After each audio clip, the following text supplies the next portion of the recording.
A 2 hour long video, Jonas. What are we even doing here at this point? Well, I'm going to tell you, this is literally going to be a gold mine if you are a coach that is wanting to scale your coaching program because I'm going to be showing you guys literally everything. Everything. We'll get into it in a second, but everything that I did to scale this coach from $2,000 a month to $100,000 a month, as you can see here, and made him over $700,000 in tracked cash in the span of time that we were working together, which was around 10 months, making him a millionaire at 17 years old. Here's the proof of payments, by the way. There's only 400K on fan basis here, but there was 310K on WAP, which we lost access to, including Zelle, PayPal, Cash App, Venmo, etc. This was a very young audience, so this is kind of just how it works in terms of payment processing and stuff. Believe me or not, I don't care. But anyways, this process we used to get this result is the same exact process that we used to make myself $50,000 cash in the first 15 days of this month. 41K on fan basis. Some money came through Zelle and WAP as well.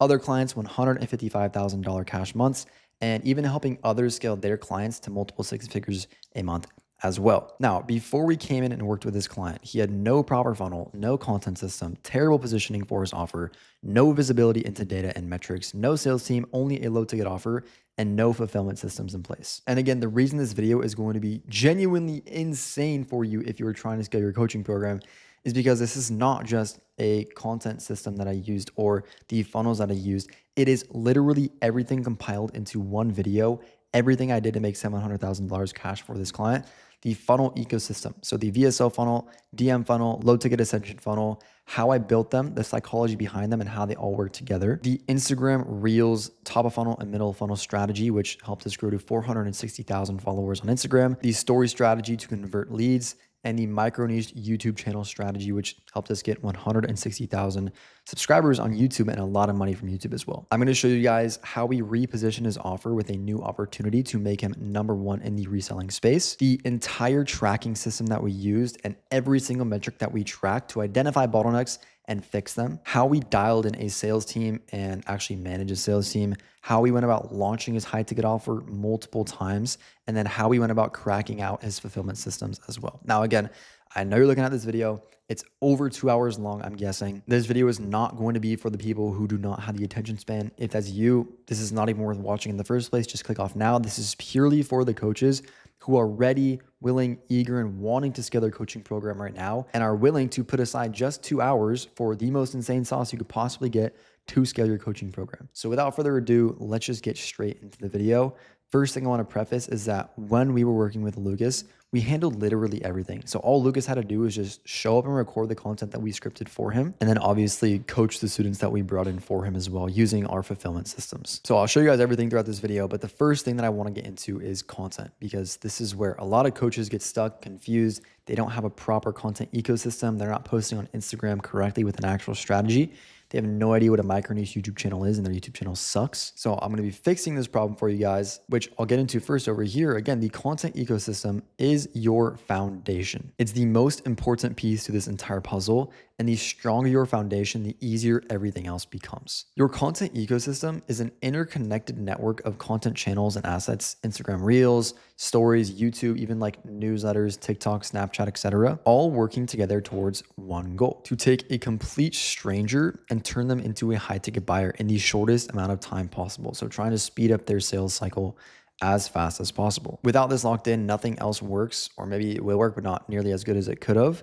The funnel, the ads, the sales, all depends on the content ecosystem working. Each channel has one job and it feeds into the next. Nothing operates in isolation here. Everything points towards a DM or a booked call. Before having a dialed in content ecosystem, you're just posting generic content, no direction. The channels don't talk to each other and communicate. There's random posting schedules and you're just chasing views, not buyers. With the content ecosystem, every single post has a clear job.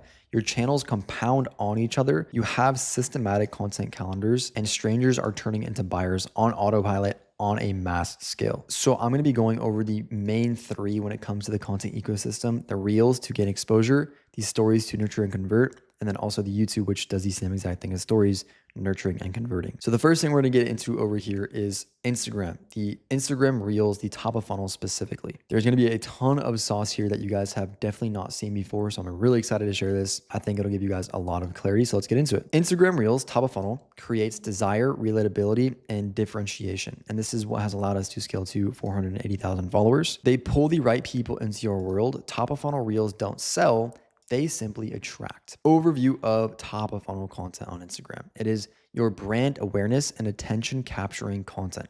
Its job is to pull the right kinds of people into your world, new viewers, followers, profile visits by connecting to what they already want, already feel, or already aspire to before they even start to trust you, understand your offer, or care about your mechanism. Now, I just want to stop here really quick. This video is going to be super, super valuable. I think for you to get the most out of this, it would be best if you get out a notebook or a Docs and Notion, something on your computer where you can jot down notes to number one, keep you kind of paying attention and also retaining the information. The last thing I want is for you to watch this whole entire course and then forget everything I said. So get something out to take notes because trust me, there's going to be so much sauce inside this video. Anyways, top of funnel content is what you focus on when you have low views and low leads because that's almost never a sales problem. It is a volume problem. You just don't have enough attention and not enough new people entering your ecosystem to actually sell to in the first place. Top of funnel Reels' first job is to make someone want the outcome or identity that the creator represents. The second job is to help your audience get to know the person behind the brand. So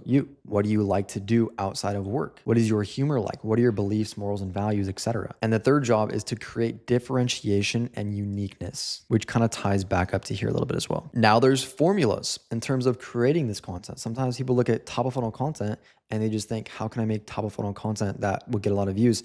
That's not the good way to think about it. You want to have an actual formula behind it. So I'm going to show you guys the exact formula that we use to get, proper top of funnel content working. Top of funnel content works when it combines these three ingredients over here. Number one, a winning format. Instagram runs on formats, repeatable styles of content that already get distribution. And using formats removes the guesswork and increases the chance of the algorithm to push the post. Number two, a specific market condition. You don't just use the format itself, you attach it to something the market already relates to right now. For example, their lifestyle, obsessions, pains, cultural references, conversations, trends, etc. And number three, your uniqueness, your brand associations. This is what makes the creator or you feel different compared to everyone else. It is the wire that separates them from everyone else. Examples for top of funnel content include lifestyle, values, work ethic, environment, personality, proof moment, story, interests like fitness, sports, etc. So just to see the formula more clear here, top of funnel equals format plus market condition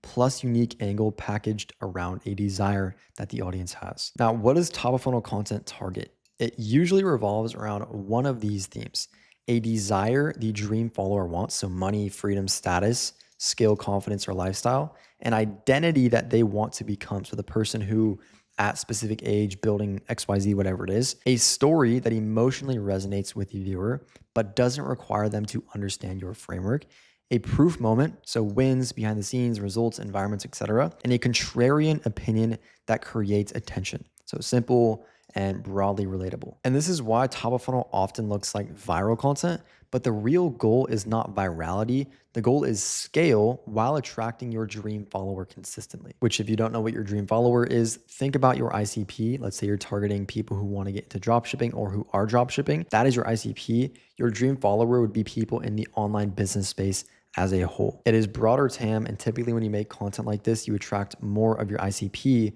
because it gets pushed out to a bigger audience and there's a bigger ICP inside of that whole entire audience. With that said, we have all of our clients. So like Lucas, for example, the client that we got the result with, have them fill out this dream follower and ICP sheet. This way, when we map out content for them, we know exactly who we are talking to. We take this initially off of what they say, but then we take it off of the sales calls, the people who are joining the actual mentorship itself.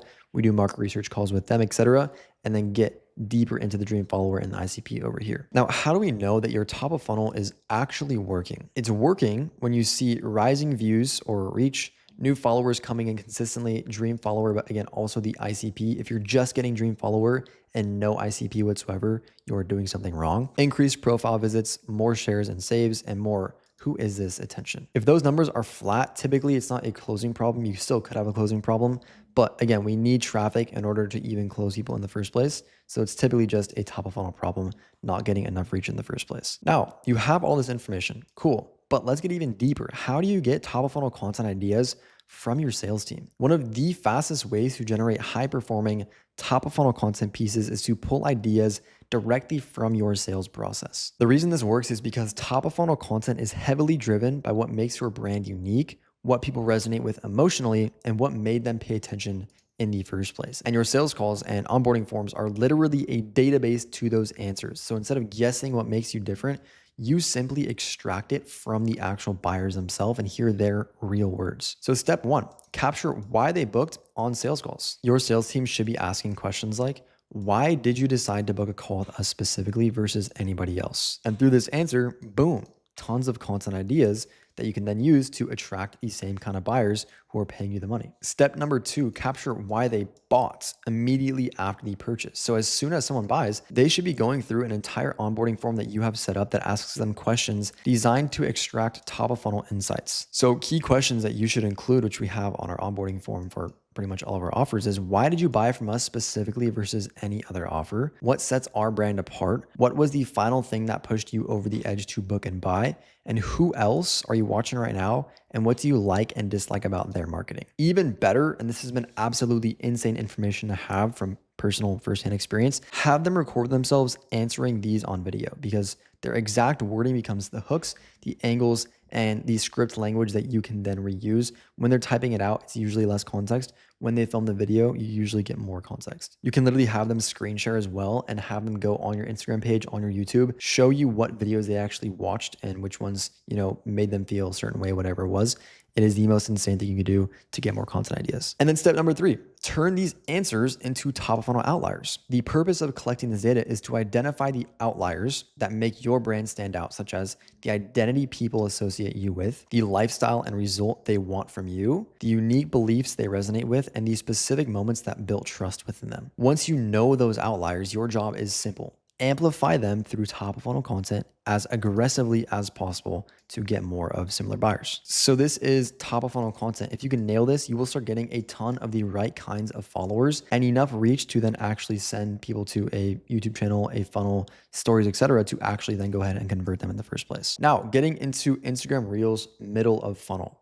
Here we are breaking limiting beliefs before they ever even book a call in the first place. And these reels are moving people from, I like this creator, right? Because they see all this top of funnel content and they start to like this creator. But if they just get stuck there, they're not going to buy. We need to move them to, I trust this creator and I'm considering taking action. So quick overview here. Middle of funnel content is belief building plus objection breaking content. Again, we are taking people from, I like this creator to, I trust this creator and I am considering taking action with them by, again, breaking limiting beliefs, handling objections, and making the audience aware of what's actually holding them back before they ever even book a call, join some kind of webinar that you're hosting, or even enter the buying process as a whole. Middle of funnel content is what you need to focus on when you have good views, right, from the top of funnel and attention, but you're still seeing resistance in the DMs, low booked calls, or low conversions, because at that point, it's almost never an attention problem. It is a trust, belief, and readiness problem. People are in your world, but they are not convinced enough yet to move forward with you. So for middle of funnel content, the first job is to break limiting beliefs that keep people stuck. Its second job is to make people aware of the problems they didn't even realize were holding them back in the first place.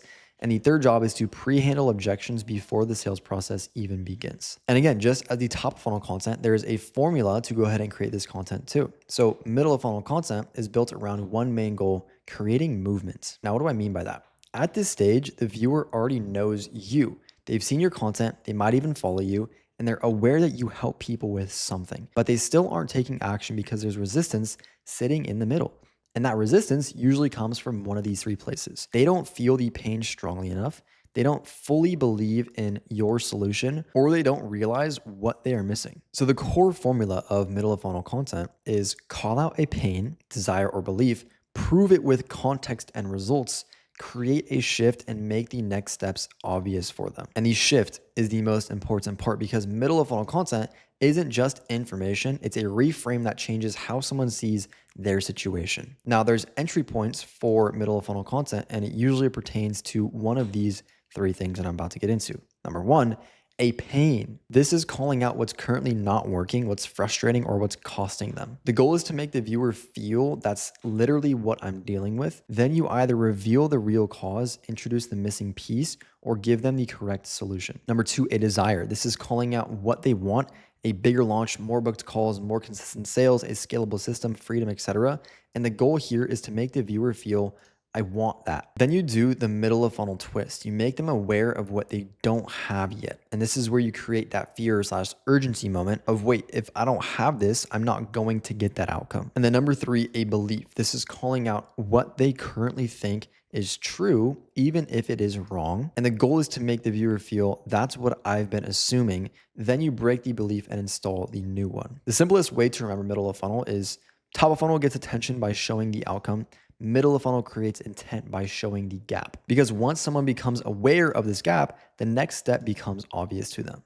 So what middle of funnel content actually targets? Middle of funnel content usually revolves around one of these three targets: a pain that the audience is currently living in, so confusion, inconsistency, failed launches, no leads, etc. A limiting belief that keeps them stuck: I need more views, I'll figure it out later, etc. A hidden problem they don't realize that they have, so systems, tracking, positioning, processes, etc. A common objection that stops them from taking action, so I don't have time, I tried this before, I can't afford it. And a desire that they want but don't yet have the requirements for, so you reveal the gap in between them. Middle of funnel content does not exist to go viral. Just because you have all this top of funnel content that is going viral, getting you views, doesn't mean that you should just post top of funnel content because it does better on the outside view.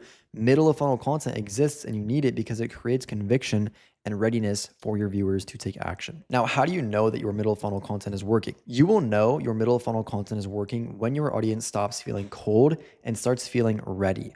Instead of people watching your content and staying passive, they start showing up with actual intent. The conversations in the DMs you will see, they shift from curiosity to directness, and you don't have to force the sale because the content already did the convincing in the first place. And I'm talking like just straight up direct, like, bro, send me the payment link with no previous conversation whatsoever. So here's the clearest signals that your middle of funnel content is working. You get more booked calls, even if your views stay the same. Higher show rate because prospects feel more bought in before the call. DMs become direct, where people ask for help, mentorship, yo bro, you got a mentorship, or support without you having to pull it out of them. Less resistance in conversations, meaning you don't have to probe as much and find the real pain. They just straight up tell you right away. Sales calls feel easier because the prospects arrive more educated and more certain, and you have fewer objections since your content has already handled them before they ever even spoke to you. When middle of funnel content is dialed in, you feel it immediately. Your audience doesn't just like you, they start believing in you, which is so very important, and it is an amazing feeling. Now, again, how do you actually get middle of funnel content ideas from your sales team? These ideas typically don't come from creativity, they come from resistance. This kind of content is designed to break the exact thoughts that stop people from taking action. So the easiest way to generate middle of funnel ideas consistently is to pull them from real conversations that your team is already having every single day. There are three core sources for this. Objections on sales calls, number one. This is the most direct source of middle of funnel content. Every objection that shows up on a sales call should be tracked. Once you start seeing recurring objections, you now have a list of content topics that will increase conversions immediately. If a prospect keeps saying things like, I need to think about it, I don't have time, I tried this before, I'm not ready, I can't afford it, this isn't just a sales issue, it is a content opportunity. The goal is to create middle of funnel content that pre-handles objections so well that the next prospect doesn't even bring them up. With that said, number two, problems showing up in the DMs. DMs are a completely separate source of middle of funnel ideas because the psychology is different.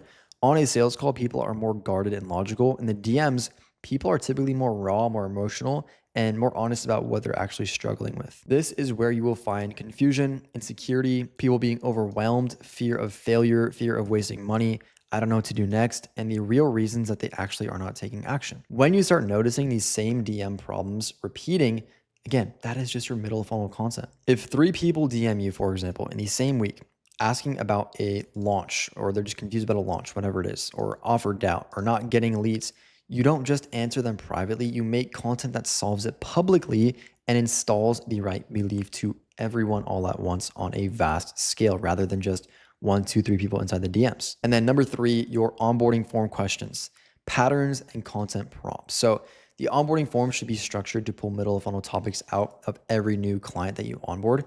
You are not just onboarding them, you are building your content bank. And I'm going to show you exactly how to do that. Some of the best middle of funnel questions that you can include on your onboarding form is, what are the 3 problems you want solved in the next 90 days?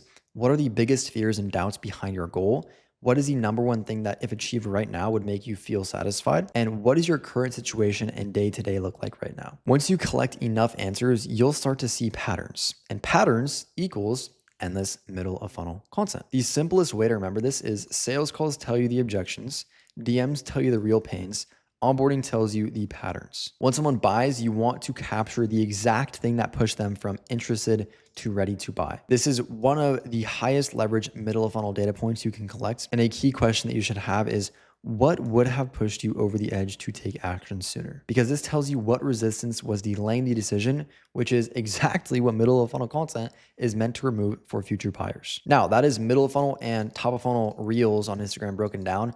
There's not really such thing as a bottom of funnel reel to an extent, so we're not really going to go over that. But I really hope this makes sense for you guys. If you need to rewatch it, go ahead, feel free. My Instagram is also linked below if you have any questions, so you can follow me and message me on there. But let's now get into the Instagram stories. You can have all of the traffic in the world and you can break all the limiting beliefs in the world, and you will get some people to DM you directly, but there is a whole entire audience of people that are kind of just sitting there waiting for something to happen, waiting for them to be called to you. It's just how the world works. Like, there's some guys that will go out there and they'll go approach a girl that they think is pretty, and there's other guys that will just sit back and, wish inside their head that they had the confidence to go do so. And it's kind of the same thing with your leads, right? Sometimes there's a lot of people who will not actually hit you up directly.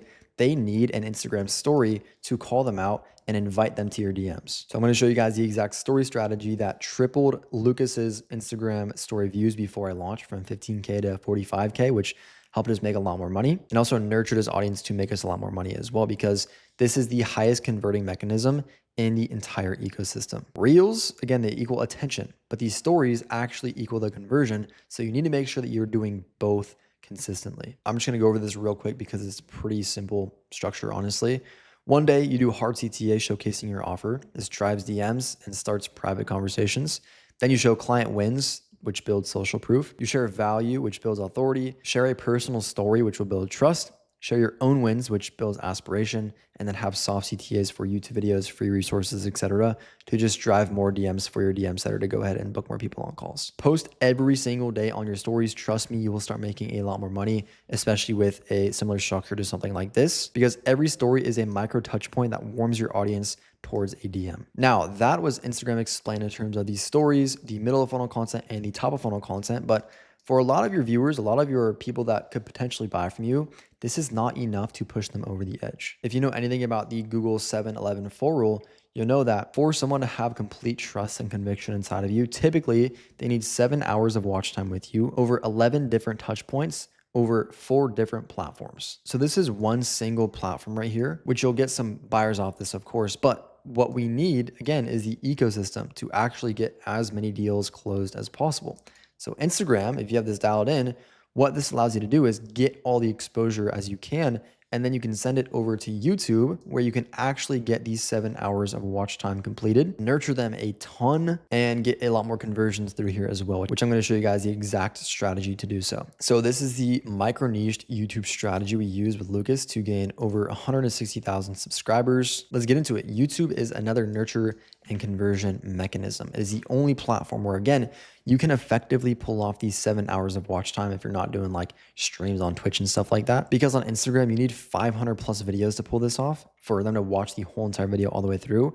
YouTube, it's 4 to 7 plus videos, which is way smaller of an amount, obviously. However, for someone to watch 7 hours of your content in the first place on YouTube, you need to build what's called a binge-worthy channel. And to not be grouped in the same pile as everyone else, we need to build a micro-niched channel. So I'm going to explain what both of these are and how to pull these off in just a second. But let me explain first why long form wins. Again, short form gets the attention, but YouTube earns the sale. With short form over here, so Instagram and TikTok, 15 to 60 seconds is not enough time to actually change someone's mind. It is not enough time to build a deep emotional connection, sell your unique mechanism, break limiting beliefs properly and thoroughly, nor explain complex ideas with real depth. If you've ever been on my Instagram, you follow me there, or whatever it is, you've probably seen me break down some pretty interesting topics, but not to the extent that I'm able to do in this YouTube video right here. You've probably got some value on Instagram, but it probably hasn't pushed you over the edge to actually want to buy from me because it's just 15 to 60 seconds of me talking. You watching this, I can actually portray my expertise in the field that I'm talking about. I can actually build a deeper emotional connection with you because I'm here talking to you for so long. If I had a unique mechanism in this video, I could totally easily sell that as well. I can actually break limiting beliefs thoroughly because instead of being so focused on making sure you're retained on my Instagram reel because everyone's a dopamine monkey, I can actually sit here and explain myself. And again, the real depth, right? This is a 2-hour-long video.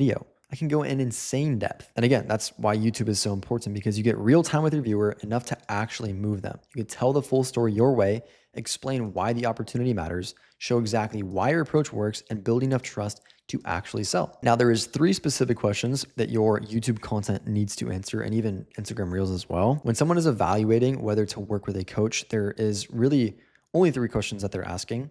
Opportunity. Does this opportunity actually make sense? Is this an opportunity that I want to do?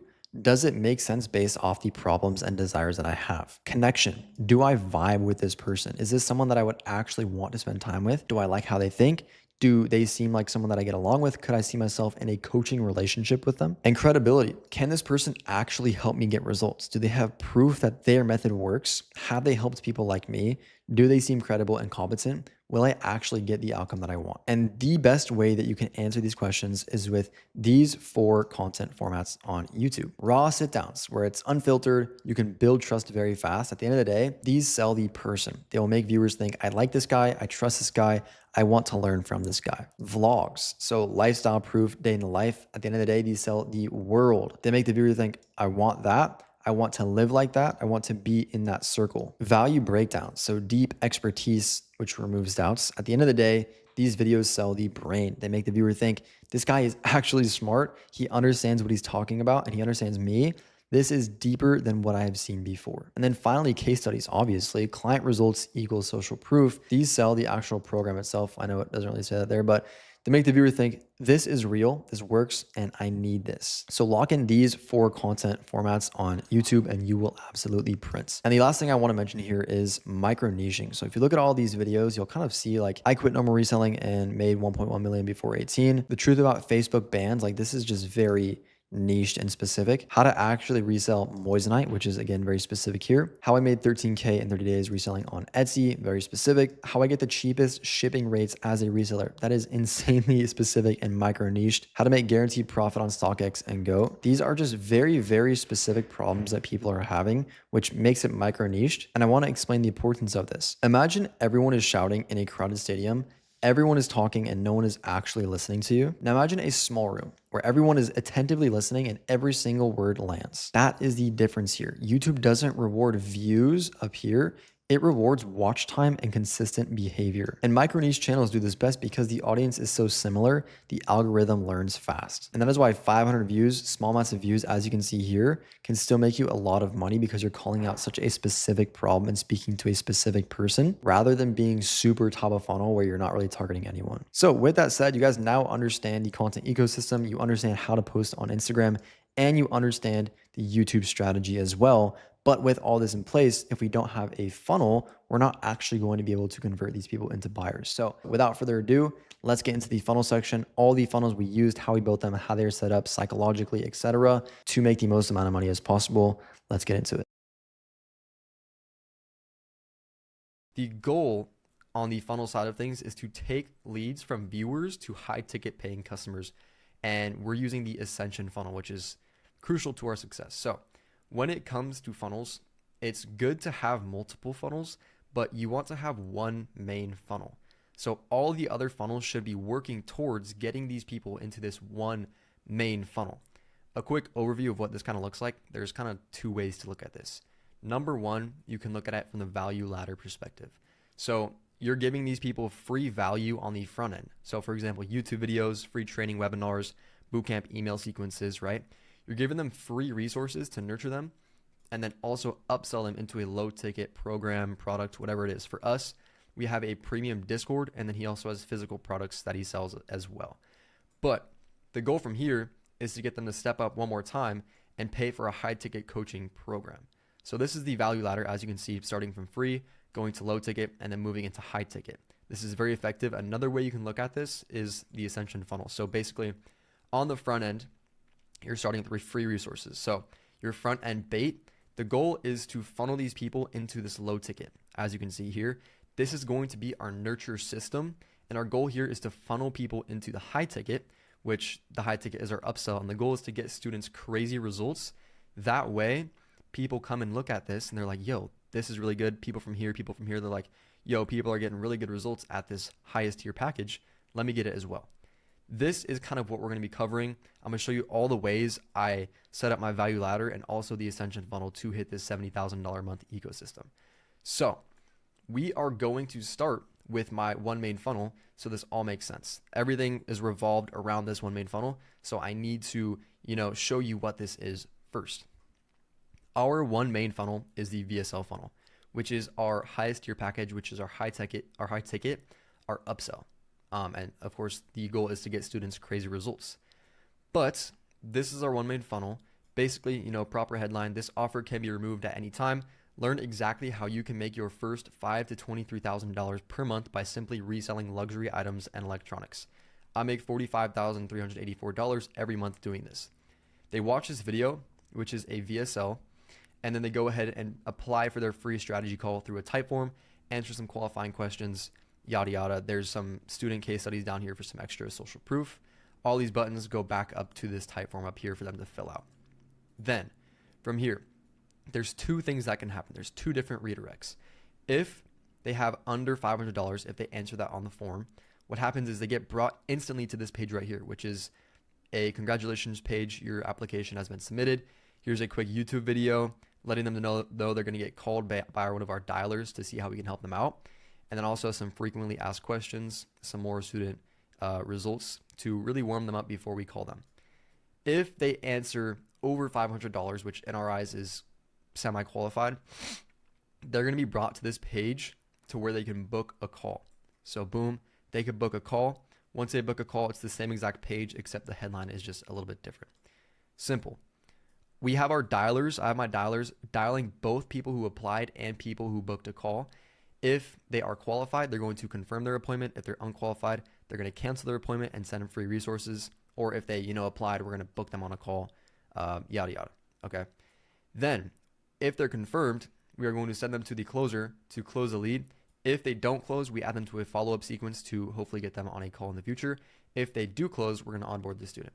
Super simple. This is our one main funnel. And this funnel brings us the most money, which is why it is our one main funnel. Now you understand the one main funnel now.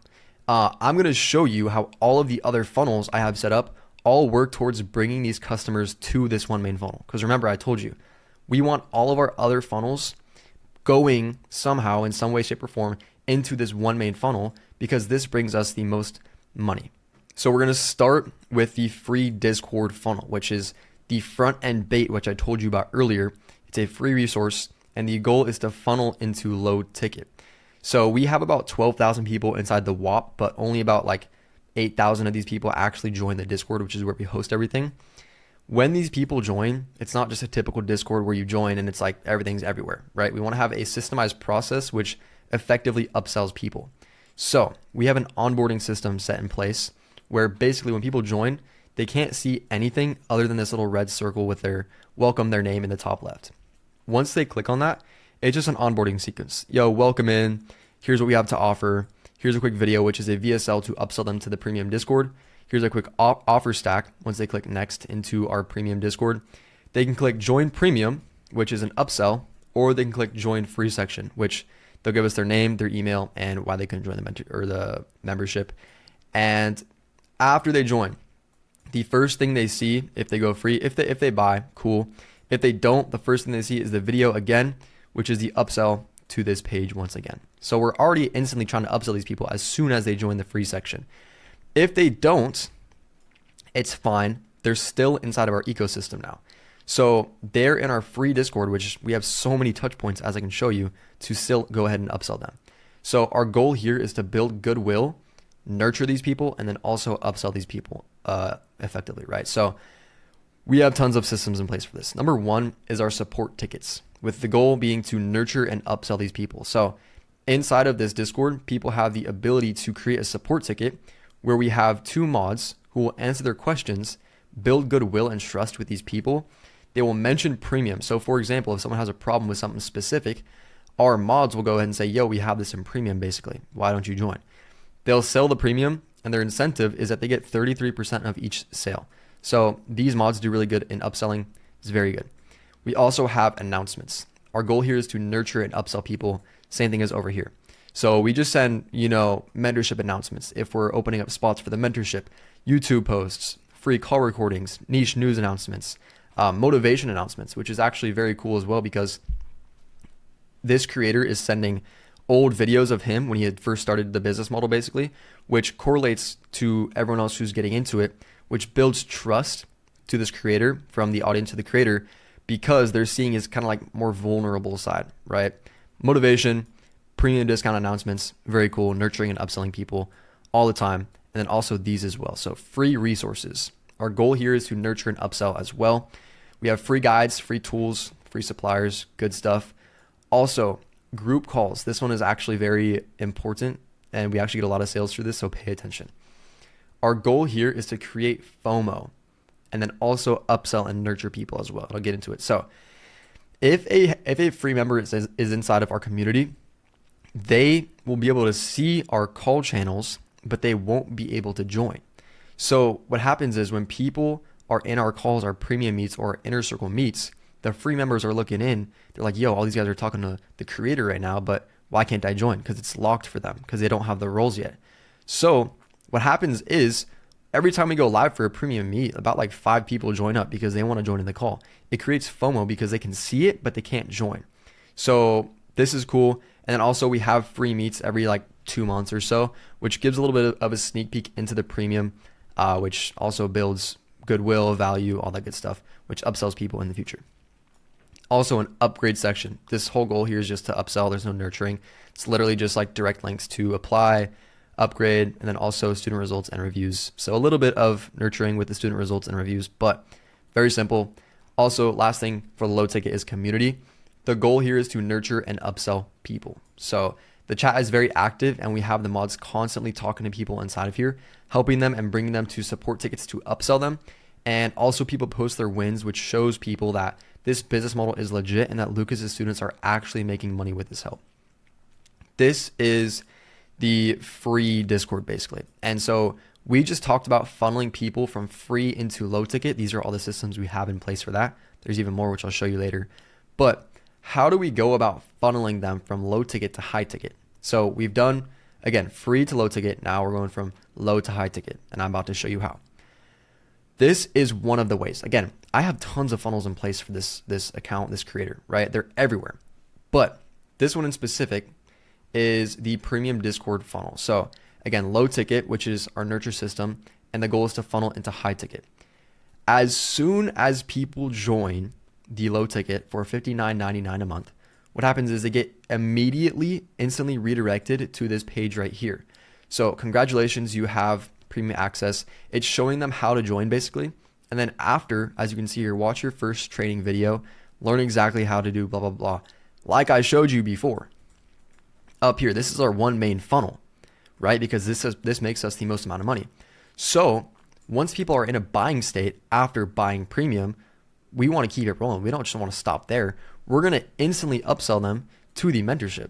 So apply. It's the same exact page, right? But we frame it as their first training video. So they go ahead and watch it, and then they go ahead and apply. We get tons of applications through this. People are already inside the premium Discord, which helps even more. If people have bought from you once, they're more likely to buy from you again if your product is actually good. So this does very, very good. And of course, I showed you the systems before, but if they buy the mentorship, cool. They've bought our highest tier package for now, then we scale them, get them very good results. If they don't buy, that's completely fine. We still have the nurture system in place for premium Discord. We have an in-depth course, we have resources, the premium community, and then we also have group coaching calls with the creator, which is very important. So pay attention. This is very, very good at upselling people, and I'll explain why. It's awesome.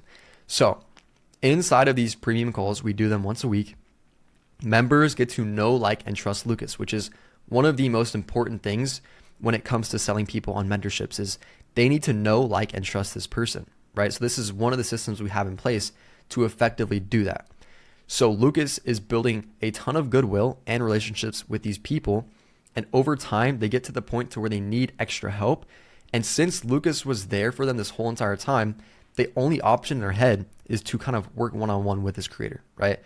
Because of this system, some of our closes come through the Discord DMs, like literally no sales calls needed. People reach out and say they're money ready and they join without any hassle. Most of the time with the high ticket process, we dial these leads to qualify them. We hop on sales calls with them. It's this whole entire process. But since we have this implemented in the premium, we're building so much goodwill that people come to us money ready without us having to do anything else. Super simple. It's awesome. But now you understand a basic ascension funnel, right? We just went over one of the ways that we take our customers from free viewers to low ticket buyers to high ticket buyers. Very simple, right? I showed you again. We start from the free community and then we upsell them with all these systems and then an instant upsell again to the mentorship. Very simple, right? But we're not going to stop there because I've implemented ascension funnels literally everywhere in this creator's ecosystem. It's not just one. It's not just two, there's tons, okay? And we're gonna go over each one step by step. The next one, we'll start over again. So we just went free, low ticket, high ticket. We're gonna start over again from free. Again, this is the front end bait with the goal to funnel into low ticket. So we have a webinar funnel set in place. We actually haven't launched this yet. I'm currently working on it right now. But if you don't know what a webinar is, it's basically a free training, which the creator will go through all these slides. I'll show you right now. So this is the landing page. They apply, it brings them to a thank you page, which I'm still working on, but we're going to promo it for a week. There's going to be 500 spots. The creator's going to go through the slides and upsell to the premium Discord after. So again, free training to upsell to premium Discord. And then again, instantly after they buy, instant redirect to the mentorship as I showed you before, right? Very simple. That was quick, right? Super quick. Free training. Low ticket, high ticket, very quick. It doesn't have to be overcomplicated, all these systems in place. Super simple, super quick, right? Another ascension funnel. You're starting to understand at this point, but what if we switched it up a little bit? Instead of doing free to low ticket to high ticket, what if we remove the low ticket and try and jump a stair in the value ladder? What if we go from free straight to high ticket and just cross out that mid ticket or the low ticket completely? It still works. Spoiler alert, it still works very, very good. What we do in this scenario is a free training funnel. Instead of a free live training, it's a free VSL training. So again, this is the front end bait with the goal to funnel into high ticket instead of into low ticket. This one's a little bit different, okay? So our free training looks like this. This is the landing page. This is all they can see. Current and aspiring resellers, the snowball method nobody is telling you about that made me $45,000 last month. You can start for only $30 with your first product. They click on this video to watch it, but what happens when they click on it is this form pops up. So fill out this information so I can send you the free training. They get the free training, which is, again, the high ticket landing page, right? So this is the VSL, which is framed as a free training, right? But they see this, they watch it. They're more incentivized to watch it too because they just put in their information. And now the conversion rates on this are super good, actually. Like, I checked the pipeline. There's barely anybody just in the free training applications pipeline. Most of these people actually do end up applying for the mentorship, which is awesome. Boom, super simple. You've already seen this landing page. You've already seen all this. If unqualified, if qualified, boom, sales process is dial lead. We dial the free. If people are in the free pipeline who just apply for their free training and they don't apply for the mentorship, we call them, figure out what's going on, try and book them on if possible. And then also we're calling the people who do apply. Obviously, I showed you those systems before. But this funnel converts super well if you have a good written VSL. So now you've seen free to low ticket to high ticket, and you've seen free straight to high ticket, right? Both of them work very good, but we can get even more creative than that. So what I'm about to show you is low ticket to free, back to low ticket, and then up to high ticket. I know I sound crazy, but let me explain.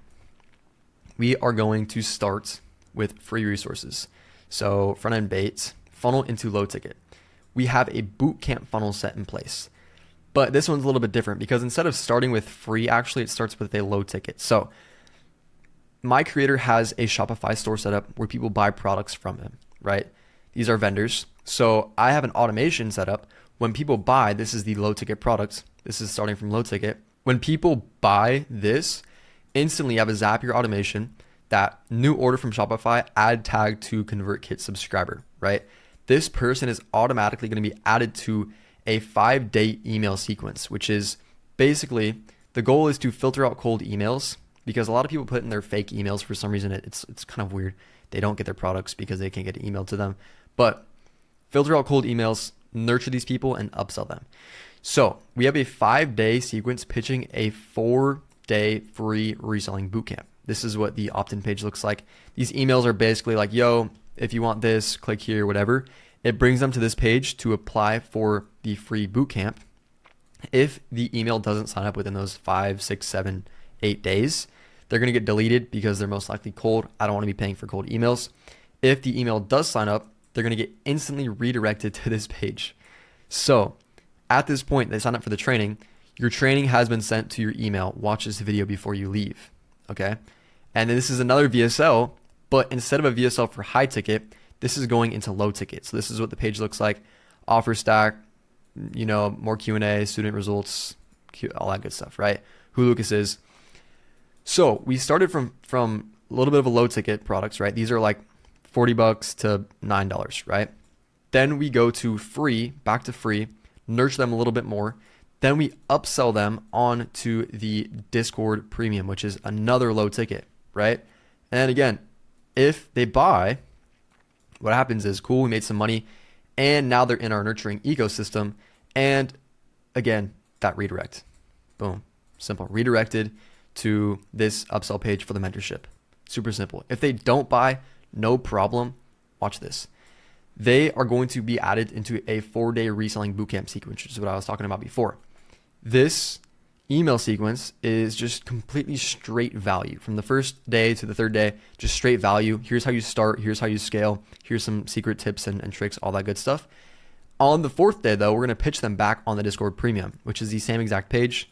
Again, if they buy, cool, instant redirect into mentorship, which is our main funnel. So as you're starting to see, like all these funnels at the end, they're funneling into this high ticket, right? We don't just stop after they buy low ticket. We're always pitching new things, which is the success for our funnels, our ecosystem, right? Along with this funnel, once they buy the vendor, they're going to get a doc with what they paid for on it. So on this doc, we try and upsell them to high ticket as well. And if they're not ready yet, we give them some free resources until they are. So basically, low ticket, nurture system, goal to funnel into high ticket, right? They buy the vendor, they get this doc. On the doc, the headline is want to work one-on-one with me, blah, blah, blah. Click here, boom, this page automatically upsold into the high ticket. If they're not ready yet, we have free resources, the YouTube video, and then also the free Discord. And then of course I showed you the whole ecosystem for that. I'm going to be explaining how you can rake in as much money and students into your program as humanly fast as possible with your high ticket mentorship. And then I will also be showing you what to do after launch to keep your momentum going, keep getting students, keep getting cash without overselling your audience too hard to the point to where they don't even want to be on your page anymore. Okay, so to set some quick frame for the rest of this video so that you can genuinely learn, because that's my whole entire goal here, I will be breaking this video down into chronological order over a 24-day time span so that you as a coach can literally just copy and paste the whole entire system that I've mapped out below and get crazy results. There's 3 stages I'm going to go over: the waitlist stage, the cohort stage, and then the free training stage. And the goal that I want to set for you watching this video is to collect as much cash in the shortest amount of time possible, selling mentorships so that you can buy your dream car, just like my clients over here. Now, with any process, we're going to need materials in order to make the process work, right? So in this video, I'm going to be going over simply the front end side of things, so obtaining the leads for the launch. I'm not going to be going over the back end side of things like automations, how to convert leads on the back end with nurturing systems, stuff like that. It's simply going to be how to get the leads on the front end with this launch system. Okay, so we have 3 different sources right here that are going to be our main sources for launch: Instagram, Kit, and YouTube. With Instagram, we're going to want to have 3 7-day Instagram story sequences, one for each of the stages that I talked about over here. On Kit, we're actually going to pretty much copy the Instagram story sequence structure. So this is pretty much copy and paste, super simple. And then YouTube, we're going to want 1 to 2 YouTube videos that we post throughout that 24-day time span of launch to nurture our leads while we sell them and also get more leads from YouTube directly. Now, without further ado, let's get into the actual sauce of the video, the 24-day time span of launch, 3 different stages, with our goal being to buy your dream car, just like my clients have been allowed to. Now, the first stage out of the 3 stages is going to be the waitlist stage. All right, now the actual waitlist is going to be 7 days, but prior to the waitlist dropping, we want to have 3 days of mysterious hype and kind of like edging our audience, because we don't just want to drop the waitlist on them right away. We want to kind of get them in the groove a little bit before we drop that. So our goal here is to get your audience aware of your offer and hype them up for the cohort or the live launch that happens after. But we are also going to cash collect with early applicants in this stage. Now, there's tons of different kinds and strategies of waitlists that you can run, but in this video, I'm going to be sharing only one, and this is going to be the one that I use for those 3 clients that I showed you up above to get the most amount of cash as fast as possible. I call this one the proof of concept waitlist, because if you remember, our goal is to rake in as much cash as fast as possible to buy that car, right? So instead of doing something like a 21-day waitlist where we nurture that whole 21 days before we sell, we want to sell right away and nurture at the same exact time, because this will help us with a few different things. Number 1, it's going to help us make money right away, right? This is our goal. Make money right away, make it now. Number 2, it's going to help us get proof of concept to see if the public launch is actually worth it. Sometimes people launch and get no leads at all. So the proof of concept waitlist helps us kind of understand how the real launch will go. If we get no leads at this point, it might be worth not actually public launching and just figuring out what's wrong. Why are you not getting leads? That way you don't embarrass yourself. You can go back, fix it, and get more leads next time. Number 3, it will give us instant direct feedback to prepare and fix things for the public launch. I'm not going to go into this right now. I will go into this later and show you how to fix your things. Number 4, it's going to help us manage leads easier. For example, if you're getting 3,000 leads in one single day, or maybe over 2 days, that's 1.5 to 3,000 leads in a single day for your sales team to handle, for your sales manager to handle, for you to handle. That is a lot of leads in a short amount of time. So with the waitlist launch, what we can do is spread out the amount of leads we get and kind of thin it down. So it's like 400 a day for 8 days instead, which is way easier to manage, and you're going to get back to your leads faster, which is going to make you more money. So for some context, if you have a new offer that you're launching, and this is like the first time you're launching, the wording will be different compared to if you have already launched an offer before, because your audience is already aware that you have a mentorship program. So the marketing is going to be a little bit different. I just wanted to put that out there because of these examples that I'm going to be sharing with you right down here. Okay. This is one of my clients that we've done this launch process with several times. And, he's been able to buy 2 of his dream cars because of it, Lamborghini Urus and also the C8 Corvette. So to start this whole entire process, which I'm about to show you right now, we want to start with mysterious hype over this first 3 days. So before I get into this, I just want to preface that this is not the end all be all. This is not the waitlist that you have to run and you won't make money anywhere else. This is just the waitlist that I've ran many, many, many times and made a ton of money doing it. Okay. I'm not, some type of God that is saying that this is what you have to do. This is just something that works really, really well and it gets results. So with that said, the first part inside of this entire launch strategy is going to be the first 3 days of mysterious hype, because again, like I mentioned above, you don't just want to drop the waitlist on your audience right away. You kind of want to edge them on for a little bit. That way they're kind of anticipating something and easing into it. So here we're going to want an Instagram story sequence and also Kit emails, which are going to be very, very similar to the Instagram story structure. So I'm not going to go over this because it's very similar. I'm just going to be going over the Instagram stories that we run. And one more thing before I actually get into the sauce of the marketing, you might see that there's a 7-day waitlist right here and only 3 days of stories. I didn't want to take up all of your guys' time. I'm going to give you guys a very, very good idea of how to run this, and you guys can run with it yourself. Okay, so with that said, 3 days of mysterious hype. Let's get into it. First day on the story, something big is coming back tomorrow. On this offer, we've ran this several times, so our audience is kind of aware of it. The new followers might not be, but we don't just want to act like it's the newest thing because it's not new. It's been around for a while. This intrigues people and makes them want to click on the next story, especially because this creator is an authority in the space. For those who've been DMing me about how to make a ton of money with reselling, stay tuned for tomorrow. And then we drop a little timer right here to help them anticipate and have that time in mind for tomorrow about what we are dropping. Next story, are you ready to make real money with reselling? Hell yeah, tell me more. This changed everything for me at 17 and it's about to come back. So showing his authority. Now this isn't just bullshit. It's genuinely real. This is what this big thing that's coming has actually done for him, right? $50,000 in the last 30 days, 3,400 in a single day. And then we just leave it at that for the first day. We don't want to give away everything on the first day. We want to edge these people, make them anticipate and be excited for the next day. Okay, so with that said, second day, this might be the third day, you might add something in between. Again, I'm only showing 2 out of the 3 for all aspiring resellers who want financial freedom. So this would be just your ICP right here. And one quick thing I'll mention too is notice how we're using kind of like aura pictures. Like this isn't a picture of his feet or whatever. It's a picture of his Corvette because we want to, throughout this whole entire story sequence, be showing his authority. So subconsciously they're thinking that whatever we're showing is going to get them something similar to this. For the last 2 months, I closed my reselling mentorship program. And the reason is because I've been focused on getting my students insane results. Just check out these next few slides. Now, at this point, you don't want to lie, like this is genuinely real. We actually closed on the mentorship for a while to get his students very, very good results. Service delivery is super important. Do not just launch without getting,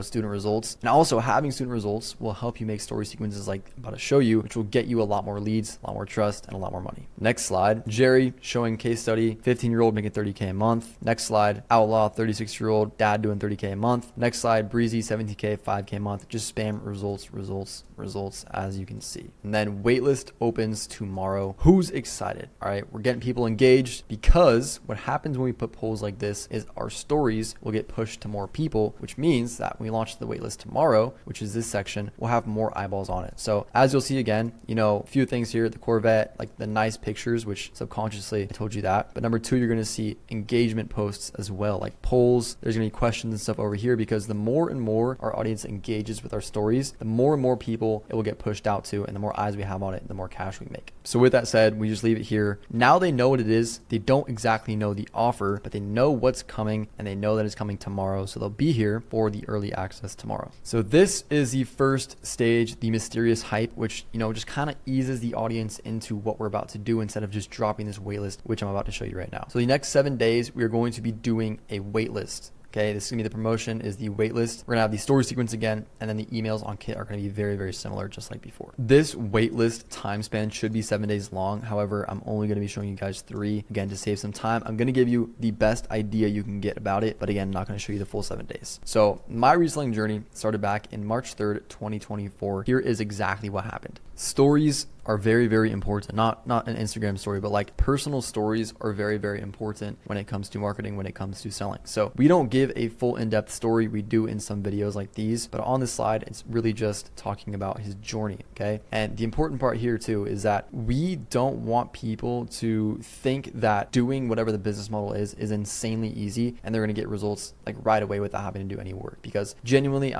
there really isn't get rich quick schemes out there. Like, yes, maybe there is, but this is not a get rich quick scheme. So it's not what we want to market it as. Okay. We want to let people know that this is something that does take time and effort to scale, right? As you'll see inside of here, month 1, $500. That's not a lot of money because it's hard. Invest it into a mentorship, which he actually did, and this changed his entire life. 4K, 7K, 15K, 60K a month within the next few months. This shows people that he was at one point just like them, right? He wasn't always making $60,000 a month, $100,000 a month, whatever it is now. He was at one point only making $500 a month, and he had $40 to start, which is literally nothing. So he's showing people that he was in a bad position to start, and he still made it to 60K a month because he invested in this mentorship. Videos convert very, very well. Yes, stories like these where it's just a picture with text also convert very well as well. But for this specific account and for his specific audience, we found that videos just worked way better for some reason. So this is something I would recommend that you test when you are launching, is do some stories where it's just, a picture and text over it, and do some stories where it's some text with the headline, CTA, and then you as a creator doing the talking head video over it. Test it out, see which one gets you more leads, and then,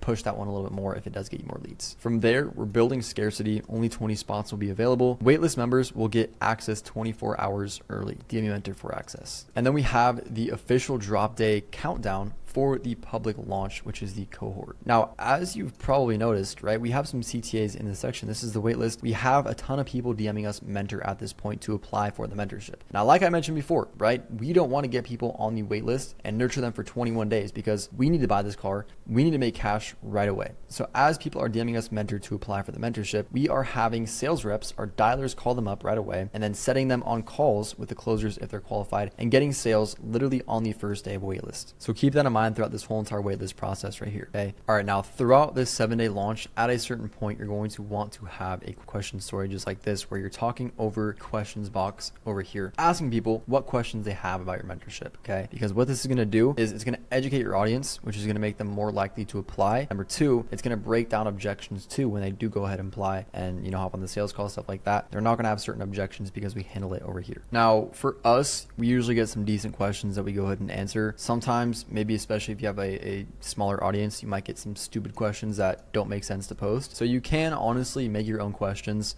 and just use those to educate your audience. But, you know, it really depends on your situation. What is Inner Circle is a good question, right? So the creator explains exactly what the Inner Circle is, how it's beneficial. All right. What makes us different from others? Now, especially in today's game, there's so many people selling info now, so many people doing mentorships, courses, discords, schools, whatever it is. So why are you different? You need to let your audience know what makes you different. What mechanism do you have that is different from everyone else? Let them know and win them over. This game is a competition where you cannot be beat by others. How do we apply? Now, this is a good one because we want to still promote during this time instead of just posting a random story. It's someone asking, so we're just providing them with that after instead of, you know, providing without permission. So this is just a random good one because we could still promote with someone else's question. Next one, what was the most money made from the Inner Circle? So this is a good question too, because now we can showcase results, show authority, and show that the mentorship is actually providing results for people and that it actually works. Do I have to pay? Some people will genuinely ask this question. It's like people genuinely, for some reason, believe that you'll just mentor them for free and get them insane results, change their lives, take your time for completely free. I don't know why, what it is. Maybe if you have an older audience, they won't ask some stupid question like this, but especially if you have a younger audience, people are just, I'm not going to say the word, all right? But do I have to pay? Yes, you have to pay. Let them know, like, just be transparent. You don't want a ton of leads applying because they think the mentorship is free, all right? Biggest thing here is make it known that this is not going to be cheap. Sometimes people will even ask, how much is it? What you can do is kind of play it off and say, you know, you don't know exactly how much it is yet. You're still determining price, but you know that it will not be cheap because of this,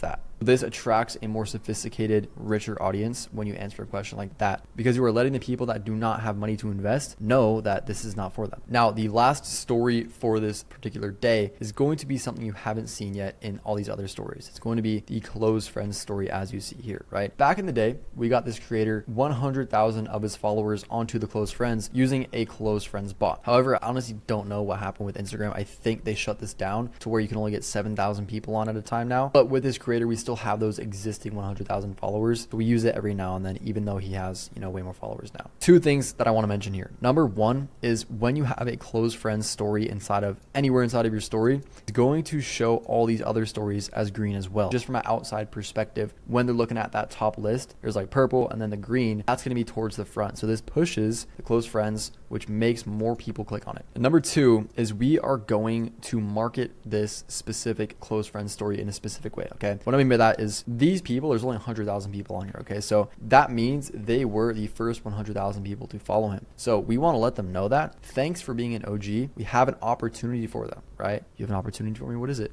What we are doing for these people is we are allowing them to get top priority access to the mentorship because there's tons and tons and tons of people applying, right? So if they don't want to miss out, they're going to take this opportunity because instead of being dropped at the bottom of the list of applications like everyone else, they are on the close friends story. So they get bumped to the top whenever they apply. We have a separate link for this right here. Okay. So this is always really good to put, especially if you have close friends followers, to get more applications. And these people just for some reason are way easier to close. I don't know why, but it works very, very well. Okay. So that's another day. The questions story is always very, very good. Another day, we want to post just straight results. Okay. So how Jerry went from lawn mowing to 30K a month at 15 years old, more results. Explain these stories as well, right? So we explained the creator's story a little bit back in the stories before, but we want to also share the clients, the student stories as well. The more situations and the more people that get results you can showcase to your audience, the more likely they are to correlate with someone and buy because of that. Explain, tell the story. It helps so much when selling and getting applications. Next story, what is your biggest obstacle to start reselling? This is kind of similar to the questions over here, except we want to make these people realize something, that their biggest problem isn't something specific with reselling. It's not, I can't figure out where to get this product. It's not one specific thing. Instead, it's 3 overarching problems. Number 1 is that maybe they have limited time, right? Number 2, maybe it's that they don't have knowledge or direction or guidance. And number 3, it's fear of failure or kind of like skepticism, right? So we're kind of doing subconsciously a little mindset shift at this point, right? Instead of that small problem, they have a big problem, one of these 3, which is going to help them understand that they are in a bigger rut than they actually think they are. And what we're going to do with these 3 obstacles, which are also objections. So now we have him objection handling the limited time answer. We also have him objection handling the no knowledge, and then also objection handling the fear of failure. So that these people are not asking these questions on these sales calls with the closers. They are already pre-handled. Now, last one, bring back that the fact of the mentorship public launch, the cohort is dropping tomorrow. So this is the entire part of the first 10 days, the 3 days of mysterious hype and the 7 days of the actual waitlist, which again, if you remember, make sure you're also posting emails as well, which are basically following the structure,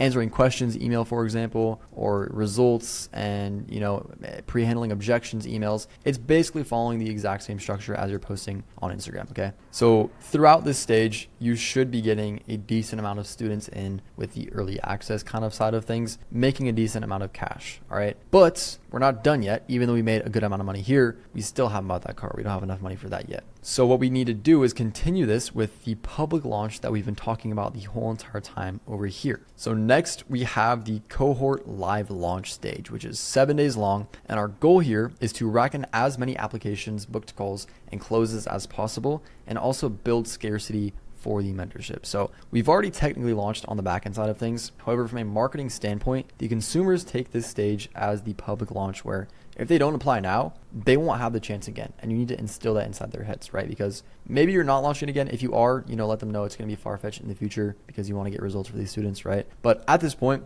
we want to build as much scarcity and FOMO as possible to get as many applications as possible. So I'm going to show you exactly how to do this. All right. For some quick context, the waitlist drop is over and the public launch begins. And at this point, we are using all of the data from the waitlist to revise and improve the sales process, the marketing, the backend systems, which in turn will make us more money with the public launch. Okay. So what this means is the reason this is so powerful is because we have this 7 days or technically 10 days of the waitlist launch. All right. Throughout these 10 days, we are figuring out all of the minute problems that are going on. Maybe we have a leads problem. Maybe we have a sales process problem where leads are slipping through the cracks. Maybe our closers are not doing the best. Maybe, there's some problems with the backend systems and leads are falling through the cracks that way because they're not inside of the go high level pipeline, whatever it is. So this 7 days, 10 days of waitlist allows us some cushion and some preparation for the live public launch where, we can fix all this stuff right here and make way more money because of it. So with that said, 7 days, public launch, story sequence on Instagram, we're going to want that. And then also, again, the kit sequence, which is pretty much copied from Instagram. So let me show you the actual marketing side of things over here so you have a good idea of how to do this for yourself. We're also going to be talking about YouTube here as well. So day 1, we are reminding them of the offer. All right. So here's the offer. Here's where you can apply. Let's start the public live launch. It's live, boys. Spam results. These can be past results, but you also want to add in results that are already happening, like live from people who just joined off the wait list. You want to add these in here as well to show that people are getting results already. It's going to build so much FOMO, trust me. And people who didn't apply in the waitlist section will be like, damn, if I applied back then, I could have had this guy's results, so I might as well now apply now. More results, and then show them how they can get in and get the same results as those people they saw before. And then again, the close friends story, we are going to be doing this throughout pretty much all of our story sequence days because we want to let these people know that they're special. They can get that top priority link. This helps us get a ton more applications, right? You can also see that there is 6 out of 20 spots taken on here, so this builds more scarcity too. Another day, this is pretty much the same thing, but this right here, I want you guys to pay attention. Like, this is genuinely insane. Like, this really helps us get so many more applications. The fact that other people are applying, it's so simple. Like, it's the simplest thing, but this will get you so many more applications. And there's a reason behind this that I will explain. All right. When you let people know that other people are applying, people don't feel weird or stupid or like they're a loser for applying. Okay, because for example, let's say, you launch your mentorship, someone's looking at it, oh, someone launched the mentorship, cool, I'm not gonna apply, I feel a little weird, I don't know if I wanna actually do this, whatever it is. When they see that there's over 1,500 applications and they see proof of that, which he flips his camera and shows the screen where he shows all the applications, people are like, damn, like everyone else is doing it, like I don't wanna miss out on this. So they actually go ahead and apply too. I've noticed that when we do this specific part right here, we get an influx of leads, like more than ever. It's really insane how it works, but somehow psychologically in people's brains, it makes them want to, be a part of the movement that is going on. So they see this and they go ahead and apply too. More results, more results, more results. These should be videos. All right, videos are going to be very important for this part. You can use pictures as well, which are good, but videos just work really, really well because you can actually see the person being personable, see that it's legit, and people will correlate with the students more as well, just on a more personal level, which will help them trust you as a creator more. Last day, we want to let them know it's the last chance to apply and that 5 out of 20 spots are left, or however many spots are left. More student results, student results, student results. Another thing that we do here as well is we show a live call of the inner circle, because remember, we have people joining throughout all these stages here and back here. So we have students inside of the program now, right? Whether you're starting it from new or whether you already had it. So what we want to do is show the live call that we are actually having. Just like I had mentioned up here before about the 1,500 applications thing, this is a very similar strategy and it works very, very near as well as the other one. But basically showing that you are in a call with all of your students, because people will see this and be like, dude, like people get FOMO, man. People just genuinely get FOMO. They want to be a part of the movement. They want to be a part of, a tribe that is making money and bettering themselves. So when they see this, they're like, dude, I want in here. They go ahead and apply. And then last thing, the OG story. You guys already know this one right here. Another thing I want to add here too is, I didn't really get screenshots of it, but we want to break limiting beliefs and share perspectives with people, because our goal here is to get as many applications as possible, right? So what we should be doing is doing everything possible to make someone want to apply. Build scarcity, shift their beliefs, show student results, build FOMO. That is our goal. So we need to do everything possible we can to use those specific strategies in order to get people to apply. Now, throughout this stage, the public launch, we want to be nurturing people with YouTube videos. So drop 1 to 2 YouTube videos here with CTAs to the mentorship inside of the videos, because you'll get outside traffic coming here to get extra leads, but you will also nurture existing leads. Maybe someone who was on the edge of applying, but they didn't apply, they watched the video and then they actually applied. And this will also, nurture them as well a lot. For example, you could post a full length interview with a student that got very good results. This does really well, especially during launch time. You can also post a video on your specific strategy and your mechanism on how you get very good results for yourself and for your students as well. But post these YouTube videos. I'll show you kind of how you can post them over here to get as many clicks on this as possible. So with that said, this is the entire waitlist and the live launch, right? So now at this point, hopefully you've made a lot of money. I know we did. This got us a lot of money into the door, a lot of students, but we are not done yet. Now, at this point, we've already sold our audience for 17 days, right? This is a big event. It's draining for some people. They don't want to see this every single day, day in and day out. So we don't want to sell our audience anymore, because they're probably tired of it. They're probably like, damn, I don't want to see this anymore, right? So we're going to switch it up, okay? At this point, this is the perfect part to cut it off, so we're not selling our audience too hard. And this brings us to the free training section, which is also 7 days long, okay? Our goal here is to continue mentorship sales, but under the radar, because again, people get tired of being pushed towards these mentorships every single day. They'll stop viewing your stories. But if we stop promoting it, we wouldn't get any new leads. So this leaves us in a sticky situation, right? However, I have a solution for you.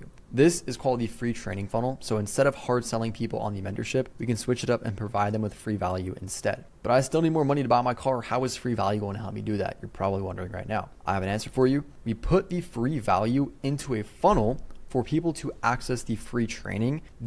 When they click to access the free training, there's a contact wall that you need to set up where they have to enter their name, email, phone number to get access to it. As soon as they enter that, they get redirected to a page with the free training on it. However, this free training, yes, it does provide value, mindset shifts, whatever it is, but it really, at the end of the day, is just a VSL that is, getting them to apply. Because right below this video, there is a application for the mentorship, just like a regular VSL. Okay, so for some context, the public launch is over. Now we disguise the mentorship as a free training and continue to cash collect, because what we're doing at this stage is people are opting in. Sometimes they might not apply after that, but we still have their contact, right? We had that contact wall. So we have our dialers call those opt-ins, try and push them towards booking a call. But then we'll also have people who go through the funnel, apply, book calls, whatever it is, and we get those people in too. All right, so before I get into the free training side of things, I did want to show you how to market your YouTube videos in your launch just real quick. So this section is going to be for the free training. And then this section over here is going to be for the YouTube, these two right here, okay? So for your YouTube videos, like these ones that we were talking about around here, where we're launching them during the public launch, we can market them in these two specific ways. There's more you can do it, but these are some very good ways to do it, which will get you a lot of clicks on your videos. Number one is ask a question. Would you rather grind a 9 to 5 or start your own biz? If you say start my own biz, I chose to build my own reselling business in high school instead of following the normal path. It gave me freedom, no boss, no clocking in, just momentum every single month building my reselling business. We mentioned it in the past weekend, I bought myself Lamborghini Urus at 17. I recorded a whole vlog on how it went down. If you want to see the full behind the scenes of me buying a Urus at 17, comment the word Urus. A vlog type of video is very good during a launch because some of these people might not know you that well. And so maybe it's 20, 30, 40 minutes long of you living your daily life. The audience is going to be able to know you, like you, and trust you just way more compared to not ever seeing this video, which helps them want to apply. And especially because this video is specifically talking about how he went and bought his Urus, people are going to be like, dang, like he's doing what I should be doing right now, and he's buying Urus because of it. So let me, I want to learn what he has to teach because this is what he did doing it, right? Another example is going to be a long form case study. So we can do it like this. This is Cole. 5 months ago, dead broke, had no money, thought reselling was a scam. This is the headspace and the situation that a lot of our audience is in. So we want to call them out directly. That way they click next. He joined my mentorship 4 months ago. Month 1 did $5,000, even in Canada where his profits were cut by 30%. By month 3, bro did $27,000 at 16, took his mom to Cabo, and even became a coach inside my mentorship. Just shot an interview with Cole yesterday going over how to avoid bans or simple multiple account method, the steps he took to hit $27,000. DM me the keyword Cole to get access to the interview. This is a very good video to post during a launch because again, we have the shorter type of case studies over here. These are, up to a minute long because that's all the Instagram story will allow you to do. But over here on YouTube, we can post a whole, however long video we want of this interview. So it just seems more legit to the consumer, right? And they're able to correlate with the student more, which makes them more likely to apply. That said, that's the YouTube side of things. Very amazing. But let's get back to the free training funnel side of things. Okay, I have 2 examples for you on how you can market this. Number 1 is show DMs of people who are saying the free training is valuable. This ties back to the 1.5 thousand applications thing that I showed you before, right? People saying, oh, I'm applying, like whatever it is. When people see other people doing things, they are more likely to do it as well. It's like when someone's clapping in an audience. The first person claps, but then everyone starts clapping because it's just like, if they're doing it, I might as well do it as well. People want to feel included. Everyone is saying, oh, the free training is so valuable. People are gonna be like, dang, is it really? Like people are actually saying that? Like, let me check it out as well. Another thing you can do is do a Q&A and let people know that there is an in-depth answer or answers inside of the free training. So they can go ahead and watch that. Remember, just like this over here, for example, like this question, like what makes this different from others? Probably not best when it comes to like about the mentorship, but a reselling question or the niche question, say if it actually is inside of the free training. So they go ahead and opt in for that free training. Now, market this for 7 days. Get your sales team to call all the opt-ins, all the applications, all the booked calls, and then follow up with all the people from this stage inside of the wait list, inside of the public launch. And you, at this point, should be making a lot of money and should have made a lot of money throughout this whole entire process, which should allow you, if you have the right amount of followers, the right nurturing systems, closers, stuff like that, back-end systems, be able to buy your dream car. The sales process.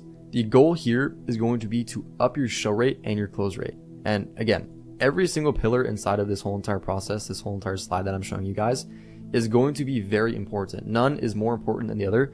They all go hand in hand. So make sure you stay until the end, or else you won't actually be able to scale your business properly. But again, the goal is to up the show rate and the close rate. If you have a low show rate, it's because you are not giving people enough information before their call to justify their decision to show up. And if you have a low close rate, it's either because you have a terrible product, number 1, you either don't have enough or the right pre-call assets, or your closer is just straight up shit, or all of these combined. Okay, so I have 3 very crucial methods that you need to be using at a very high level in order to up your show rate and up your close rate and make sure that it stays that way. The first method here is going to be having a proper post booking page. So as soon as somebody books in, they should automatically be redirected to this page that I'm about to share.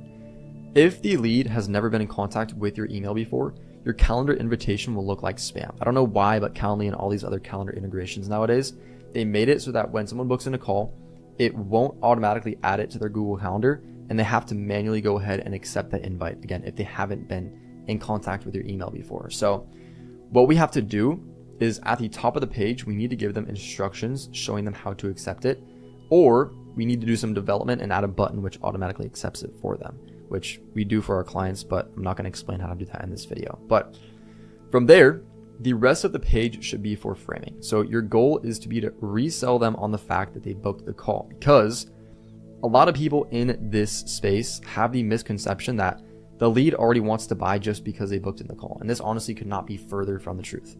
The lead booked in the call with you or the closer to get more information to help them make a decision, not because they want to buy, but to help them make a decision, right? So what you need to do before their call is give them as much information as you can right away so that they can make a decision before they even hop on the call. Okay, now this is why we have this redirect page in place again, and also emails, which I'll get into in a little bit. But just a quick recap, make sure you have that image showing them how to accept that calendar invite, number one, and then we'll get into the framing part in just a second. When it comes to framing, we need to create relevant assets. So we don't want to be giving these people just random ass information with whatever we want to give them. At this point, since we are scaling our book a call funnel, you guys should have the info that you need to create the assets that you need. So you should have sales call recordings from all of your sales calls. If you don't, make sure you are recording your calls. Either use Fathom, you can even use the integrated Google Meet recordings, but make sure that you have sales calls recordings and you have the transcripts so we can upload them into AI later. You should also have objections that you get from your sales team or any questions that regularly pop up from leads. And this right here is going to be the data that we use to create our assets, to actually make it relevant to our lead, to actually warm them up before the call and give them the information that they want. So now how do we actually break up these three sections into framing content? We are going to use a 3 video structure. So when you are creating your assets, we found that people are more likely to watch 3 shorter videos compared to 1 long video. So I personally, for our clients, like to split up our post-call page assets into 3 sections. And a rule of thumb, you are going to want to keep these videos pretty short and concise because people don't want to be on a post-booking call page for, over 10 minutes. So as a rule of thumb, keep each video, 2 to 3 minutes long so that they actually watch it. With that said, the first video that we want to have out of the 3 is going to be all of the feedback from the salespeople, like questions, and put it all into this video. This will help your lead get all of the info they need to show up to the call. Remember how I was talking about before, how we need to give the lead the information that they want before they hop on the call to justify their decision to show up. Answering their questions will help them make that decision right away. Okay, and this will also help the closer so they don't have to educate the lead on the call, which is the last thing they want to do, obviously. Waste time. It's harder to close this way. So make sure we have this in place. This first video answering all of their questions that they could possibly have. Then video 2 and 3. The second video is going to be all objections in an FAQ style. So whatever objections you get from your closers all the time that, cause leads not to actually close, create belief shifting assets for the leads to watch. Let's say, for example, at the end of a decent amount of our sales calls, leads aren't closing because they're saying, I don't know if I have the time for this. What we can do is use that information, right? People saying that they don't have time for this, have the creator turn that into an asset, breaking down their limiting belief, which shows them that they can still do whatever it is that you want them to do without having to spend the time that they think they need to spend. This way, when they hop on the call, they literally have their objection already handled and the closer doesn't have to actually handle it on the call, right? And this will literally turn your closers into cashiers because, like I said, once they watch this, they're already pre-sold. The closer doesn't have to handle their objection on the call because it was already handled and they're already sold at this point. Now, your third video should be a combination of case studies from current clients or past clients and expectations integrated into that. So show them what they should expect and anticipate when they go through your process, and show these people that you are not just yapping out of your ass by walking them through the process of how you get your current clients' results, so they subconsciously imagine themselves going through the process with you. So I'm not sure if you noticed that, but case studies mixed with expectations. You're showing these guys social proof that you have done this before with past clients, but you're mixing the expectations inside of that at the same exact time. Because you're showing them the process, they now understand how you work. They're also understanding that you have status because you have helped clients get there before. And it's also subconsciously bringing them through the process with you, because when you're talking about the process with your clients, they are subconsciously thinking about themselves going through that process with you as well, which just sells them even more. So these 3 videos are going to be very important to have on your post-call page. They do a lot of pre-selling so that these leads hop on the calls with your closers and just hand over their card just like that. Now at this point, at the top of our landing page, we have the instructions on how to accept the calendar invite, which we've seen with that alone, if people actually click yes on that, they're 80% more likely to show up to our call.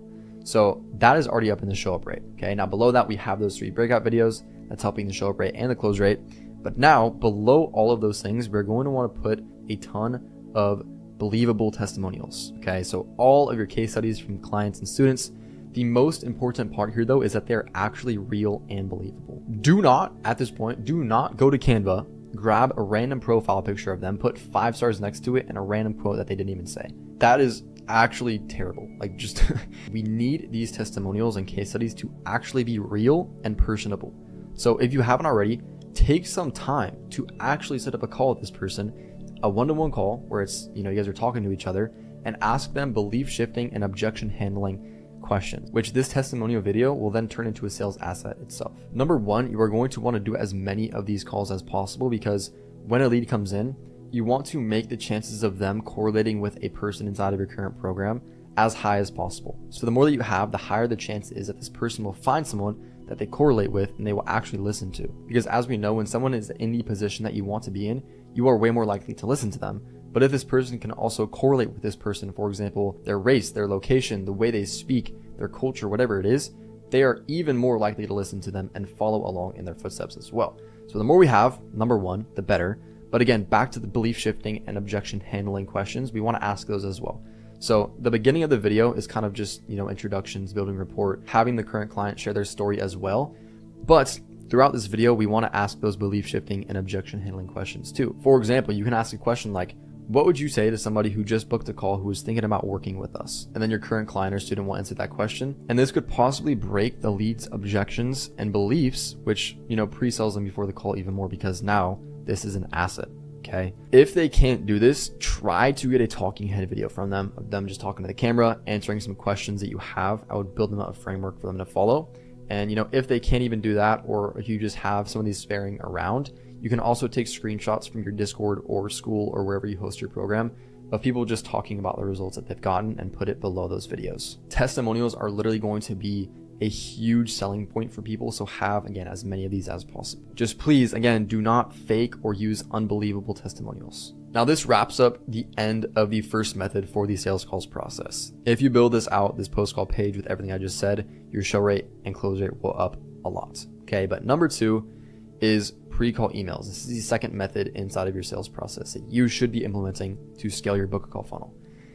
These emails are going to be very similar to the way we broke the pre-call page into those 3 little sections like we were talking about, except we're going to add one more section. So we already have the questions, objections, and expectations / case study section, but in the emails, we're going to be adding in one more section, which is going to be the second layer of questions section. So for all of your first section, which is all of the questions that you're answering, I want you to ask yourself another question. When I answer this lead's first question, what other questions might this person have after getting that answer to the first question, right? Because you must uncover and answer all layers of this lead's questions. There's usually a first question, which is, the main question. But once that question is answered, there is usually a second layer and even, a third layer and a fourth layer, which all must be answered as well. Because like I was saying before, we need to give these leads as much information as possible to justify their decision to show up to the call. So if we're answering one of their questions and there's more questions that stem from that first initial question, they are still left confused and not with the information they need to show up to the call. So we still need to answer those questions too. Now, what exactly do I mean by that? Let's say inside of that first section question, let's take the objection and turn it into a question instead. Let's say, this person is wondering how much time they have to invest into your program or whatever it is. If you answer that question, right, you say 3 hours. Okay, that answers that first question, but now they have another question most likely. It's like, okay, what am I actually spending those 3 hours a day on? If you don't answer that question, this lead is less likely to show up because they don't have the information they need to actually justify their decision. So if you answer that second layer of question, telling them exactly what they're spending those 3 hours a day on, then that pretty much answers all their questions, right? So as you can see, when you answer that first question, there's going to be second layers of questions. Just make sure you're answering all of them to give them as much information as possible. Now, another thing I want to share is your email cadence. So how often you're sending emails, and then also what you're including inside of them as well. Now, using these 4 sections, which I just talked about, we are going to be sending 6 emails a day within a 72-hour time frame. So that's 18 emails within 72 hours. Some of you guys may have heard of this strategy before. This is the Hammer Them strategy by Jeremy Haynes. Let me tell you, I implemented this into my clients' offers, and we saw a drastic increase in show up rate and close rate, especially as well. And these sales calls were way shorter too, because we were answering all of their questions, all of their objections, and giving them all the information they needed before the call with these emails. So you might be thinking, wow, 18 emails in 72 hours, that's a fuck ton of emails, but let me actually explain. How do you know what kind of emails to write that fit in these sections? Again, like I said before, with your 3-section videos, you're going to be using your sales team's feedback. Go through your sales process, look at your sales calls, put them into AI again, and prompt it to give you the biggest objections and questions that these people are asking. Listen to your sales team's feedback. Look at the conversations that are happening on behalf of the business, and then come back and create your emails. It's honestly that simple. Just make sure you are not sending random ass information. It has to align with these sales team's feedback, or else people won't even open your emails and they won't get the information they actually need. Now, the last method for your sales calls process is going to be the group chat method. This one is genuinely insane. I've used it for all of my offers and it helps so much, okay? We need the sales team to get in contact with the lead via their personal phone, okay? And this has to be an iPhone as well, not an Android. I'll explain why. Number 1, if you're using a CRM to send messages, you are probably sending those green messages, okay? Which you tell me the last time you took a green message seriously. No one does. It instantly puts a wall up between you and the lead. And the trust is lower and the response rate is also way lower, even non-existent at this point as well. We want to get in contact with this lead to add a personalized touch to up the show rate, okay? Because people do not like to let other people down. So if you can add a name to the face of the closer, this person is much more likely to show up. So what we need to do is use the group chat method. Basically, as soon as the setter confirms the appointment, right? You probably have a dialer calling these people, qualifying them, and confirming their appointments with the closer. They will be adding the lead into a group chat with the closer. And as a rule of thumb, if they're from the US, it's more likely that they'll respond on iMessages. If they're from Europe, I would most likely use WhatsApp and kind of test it out and see, what's happening on there. But you can also have your dialers as well when they are calling these leads, actually just ask them where they're more likely to respond. So that way, it just works out. With that said, what is the actual proper process you should be using for this group chat method? From here, the setter is going to act like the creator/offer owner, basically introducing themselves and acknowledging that they saw the call was confirmed with the lead. And for our offers, we actually use an AI, which we have the creator or offer owner create an evergreen voice message, basically acknowledging the call and the lead and stuff. And then in the beginning, we have the AI basically say their name with the creator's voice. So that the creator doesn't have to go in every single time and create a new voice message with the same context, just with a different name in front. So it just adds that little personalized touch in the beginning when it says their name. But yeah, this actually helps more than you would think. If you want something like this implemented, or anything actually that I'm going over in this video, into your own business, there's a link below. You can book a call with me and see what my services are to help a business like you scale to these $100,000, $300,000 months. Anyways, after that, the closer is going to be making their introduction. And this part is very important, so I want you to pay attention right here. You do not want your closer giving just a basic ass introduction. You don't want to make it evergreen either, like the creator, okay? This part needs to be way more personalized. So we should have a few things set up already for this group chat. Number 1 is going to be notes from the setter, from that dialing call, right? So on our offers, I actually have an automation set up so that whenever the setter confirms the lead's appointment, it will show up in Slack with who set the call, who the closer is that is set for, and the notes of the lead. So, after this dialer actually calls this person, they will enter in the form all the notes of the lead. And then basically the Slack message will pop up and it will show all of the notes for that person. So this way, when the closer makes the talking head video to introduce themselves, which that's how we do introductions with the closer. They send a talking head video, not just a message, because again, we want to add that face to the name. But this way, again, when they're making this talking head video, they can read off these notes inside of Slack to connect with the lead even more on a deeper level and make it, 10 times more personalized This way, they are more likely to respond. And they can also use this information to bait a response from the lead. What I mean by that is, since we have the notes from this lead, we can have the closer say something like this in the talking head video. Also, let me know if you're interested in this. I saw your notes and I have an awesome video for you that will help you solve XYZ problem, which we got from the notes from the dialer. Can you shoot me a quick text and let me know if this is your number and I can send it over to you? Number one, I mean, who doesn't want free shit, especially that solves their problems? They're obviously going to respond to this because they want that, right? Now, number two, the reason we bait the response is because the higher the engagement from the lead, the higher the show up rate is.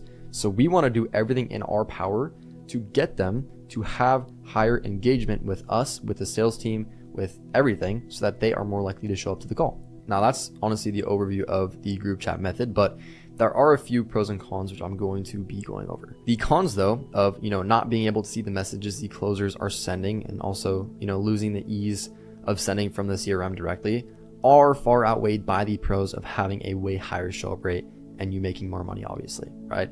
What I mean by that is, you cannot really monitor the group chats via CRM because they're communicating via personal phone. Unless you have their phone, you can't really see the messages unless you're in the group chat, but you won't really be inside the group chat because it's just the setter and the closer and the lead. So what I would do to combat this is, and what we do actually, is we just have these sales reps screen share on the sales team meetings. If you need to check the communication in the group chat to make sure everything is going smoothly, just have them screen share, show inside of there, and you'll be all set. As a rule of thumb though, for the sales process, you are constantly going to be using feedback from the sales calls and the sales team, whatever it is, the questions and objections, to reiterate your VSL and your pre-call assets and your pre-call emails, all of that stuff as well.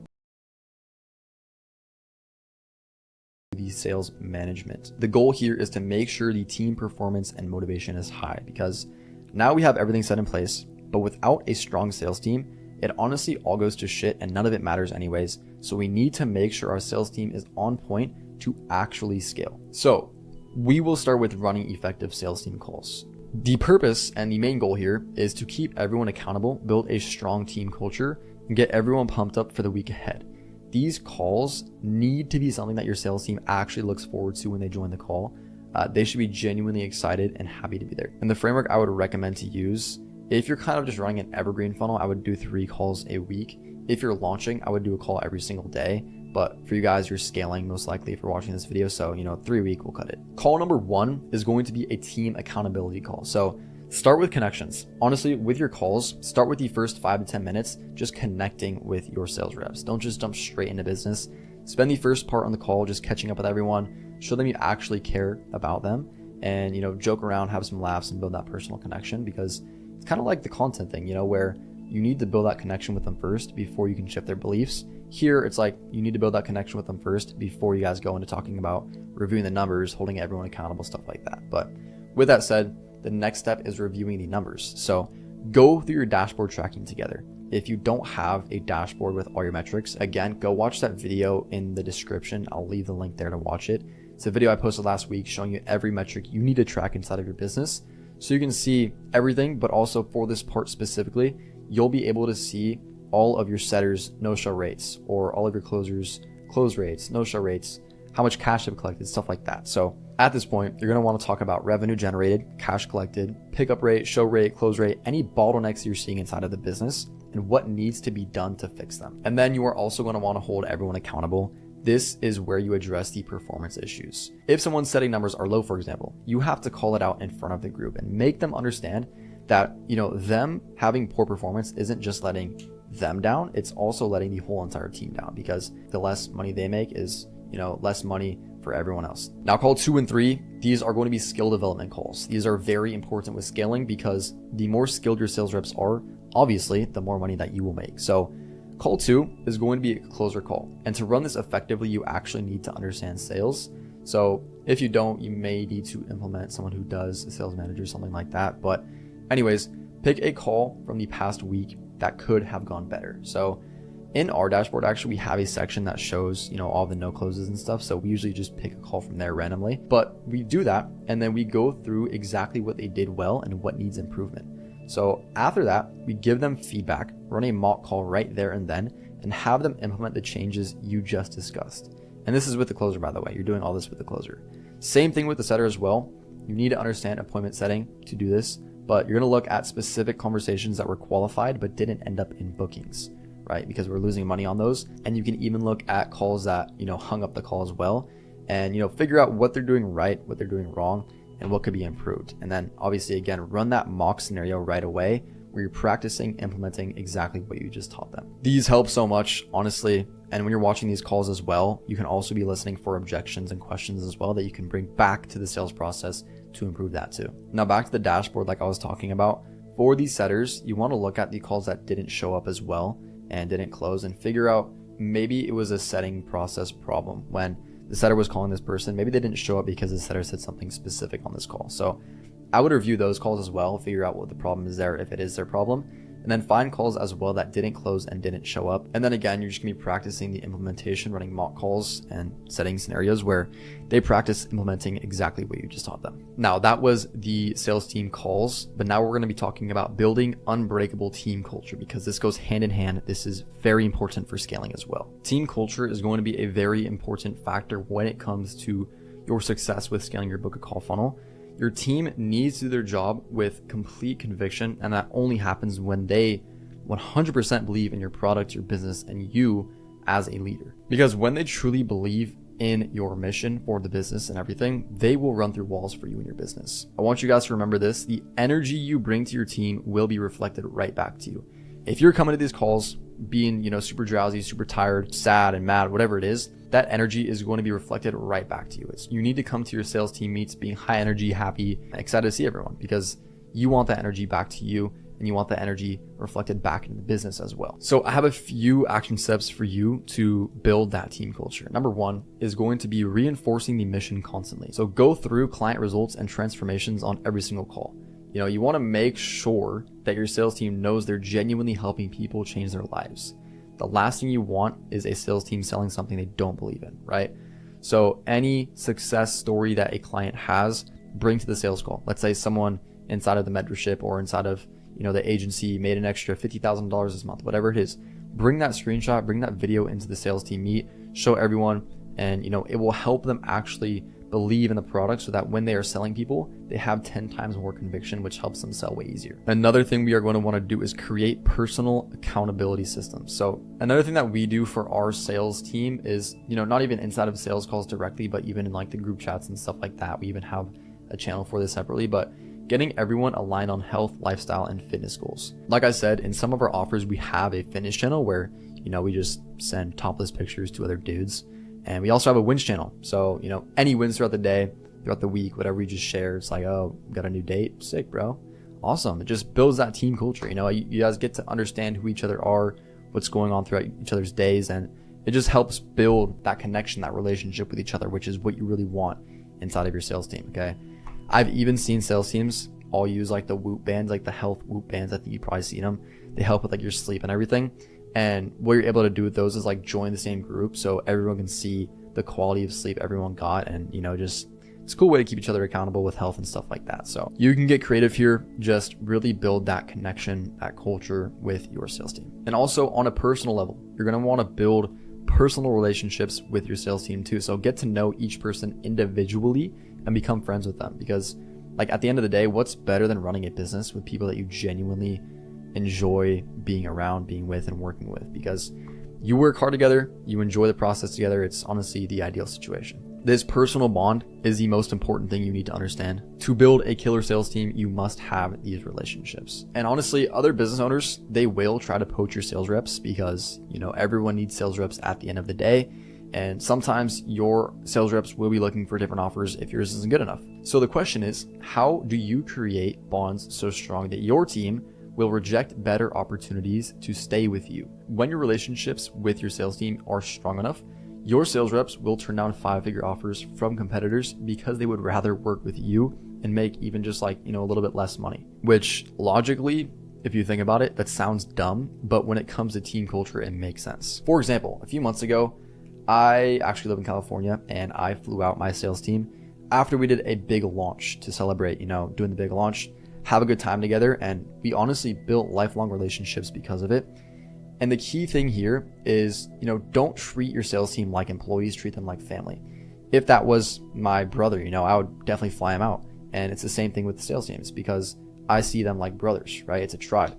And so because of that little trip we had, it's like these guys, they're still in sales. If I hop on a new offer, if we do another big launch, I can hit them up and, they'd be willing to hop on with me because we built that connection. They're still in sales. They like our team culture and, they'd be willing to run through walls for the business and, for the team, just like I was mentioning before. Now, we are also going to want to set goals that drive performance for the sales team. So there is a 2-goal system. Keep your entire sales team aligned by setting both long-term and short-term goals and make sure that you add in goals that benefit them and not just the business itself. Okay. So for long-term goals, these should be ambitious. Honestly, like don't undercut yourself, be ambitious with these. This will inspire long-term loyalty with your sales team. Okay. So for example, it's like, okay, impact 1,000 people's lives, reach $150,000 cash collected, and, help 750 people achieve a specific transformation. This is more in the offer owner's hands, but it's a good goal to shoot for the whole entire team combined. And then more short-term goals as well, which are achievement focused. So these should be challenging, but achievable as well, like I mentioned before. So example, like let's hit $70,000 monthly cash collected for the business. And then this correlates back up here where I was talking about, you want to add in goals that benefit them, not just the business. Set goals for the business, yes, but also set goals for the setters and the closers as well. Like for example, let's get each setter to $3,000 monthly or $6,000 monthly for the closers, stuff like that. So that they have a goal to reach for as well instead of just the business as a whole. Always think of your sales team first. When you prioritize their success and well-being, the business numbers will follow. We are going to be talking about tracking your metrics because I've talked to countless people in the high ticket space. I'm going to be straight up. Most of your guys' systems fucking suck. You can't tell me the simple stuff like your close rate and your show rate per individual sales rep. And if we get deeper, you can't tell me exactly how much cash each individual YouTube video you post has brought in you. I'm going to be sharing A through Z every single metric that you need to be tracking to effectively, at minimum, double your business's income. So without further ado, let's get straight into the video. There's 3 sections that we mainly want to track because the funnel, obviously there's different stages inside. So we want to track everywhere from the top to the middle to the bottom. So starting, we want to track our funnel tracking. And this is to get us more leads into our ecosystem by upping our opt-in rates, stuff like that. Okay. Then our dialing tracking. So pickup rates, stuff like that, set rate. This whole goal right here, we need to track this so we can see where our bottlenecks are so we can book more calls onto the calendar. And then from here, sales calls tracking. So things like close rate, show rate, stuff like this. So we can actually get more sales from there. Now I want to share this quick perspective with you just to show you how much money you could be making if you up your rates. Let's say every single week you get 100 leads through your funnel. Okay, but these are your rates for your business. And let's say your offer is $1,000. Hopefully it's more, but for the sake of this scenario, let's say it's $1,000. You're only making $540 out of that total 100 leads per week, which is terrible. But now let's say you figured out how to double each of these rates. And this is just 5 rates out of all of the rates I'm going to show you in this video. But let's say that you doubled each one of these 5. That leaves us with literally a 32x inside of our business, which lets us take in $17,280 per week, which again, keep in mind that our offer is only $1,000 in this scenario. So you'll be making way more, hopefully. But I hope you can see the power in that, right? We started with terrible rates and we were making $540, but then we simply just doubled each of these rates. And now we're making 32 times the amount. And this wouldn't have been possible if we didn't track our metrics and know where we were lacking. Because when you don't know your metrics, you are literally flying blind. All right, so this is where all the magic goes down. This is a dashboard that we build out for all of our clients to track all of our metrics so that we can scale. Now, the first thing that you're going to want to track, which is at the top of the funnel, is going to be your opt-in rate. So you can see exactly how many people are opting in and applying after landing on your page. This should honestly be around 30% or more. If this is low or lower than 30%, it could be because your headline sucks. Maybe it's your VSL that sucks, or maybe it's the application, which I'm about to talk about in a second. You are going to want to track your application completion rate. Now, I use Typeform for most of my clients, so we can actually see the metrics inside of here. Hopefully what you're using, you can also see as well. But as you can see, we have a 61.8% completion rate, which is pretty good. If this is low and you get a low amount of leads, you may want to consider lowering friction on your survey. So like asking less questions, adding multiple choice questions instead of having them type like super long answers. And you can even have them put in their contact info before asking budget to invest, because I notice a lot of people will drop off after you ask the budget to invest. So if you can ask their credentials first, their name, email, phone number, before you ask the budget, and then you enable partial submit. So after they submit their name, email, phone number, you get that data. And then if they don't answer that next question, you still have their data so you can call them and stuff like that. So these kind of things help just up your completion rate if you have a low amount of leads. But if this rate is high and you get a ton of unqualified applications, you can consider adding more friction by doing the exact opposite.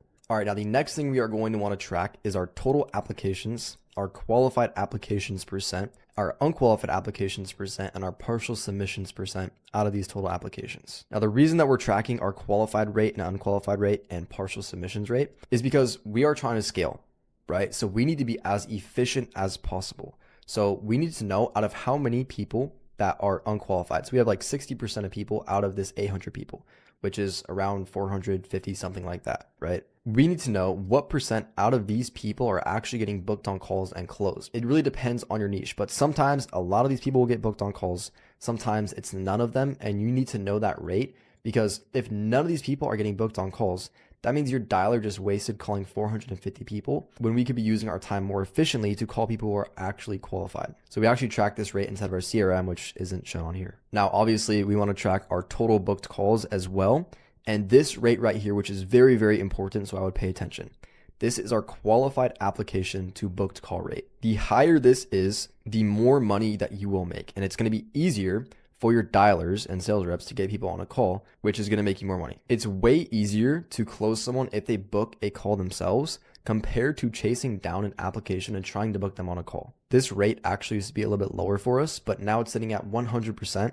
So it's kind of evening out a little bit. But if this rate for you is not at 100%, I'm going to show you how you can get it to 100%. That way you can make more money. We used to have our funnel set up. So when this person would apply, if they were qualified, you're going to want to have logic, of course, right? If they're unqualified, you send them to a different redirect. If they are qualified, you let them book a call. But what we were doing is we were sending people who were qualified to a whole separate landing page with a calendar on it. And now what this does is inside of people's heads, they're thinking, okay, I just submitted my application, I'm done.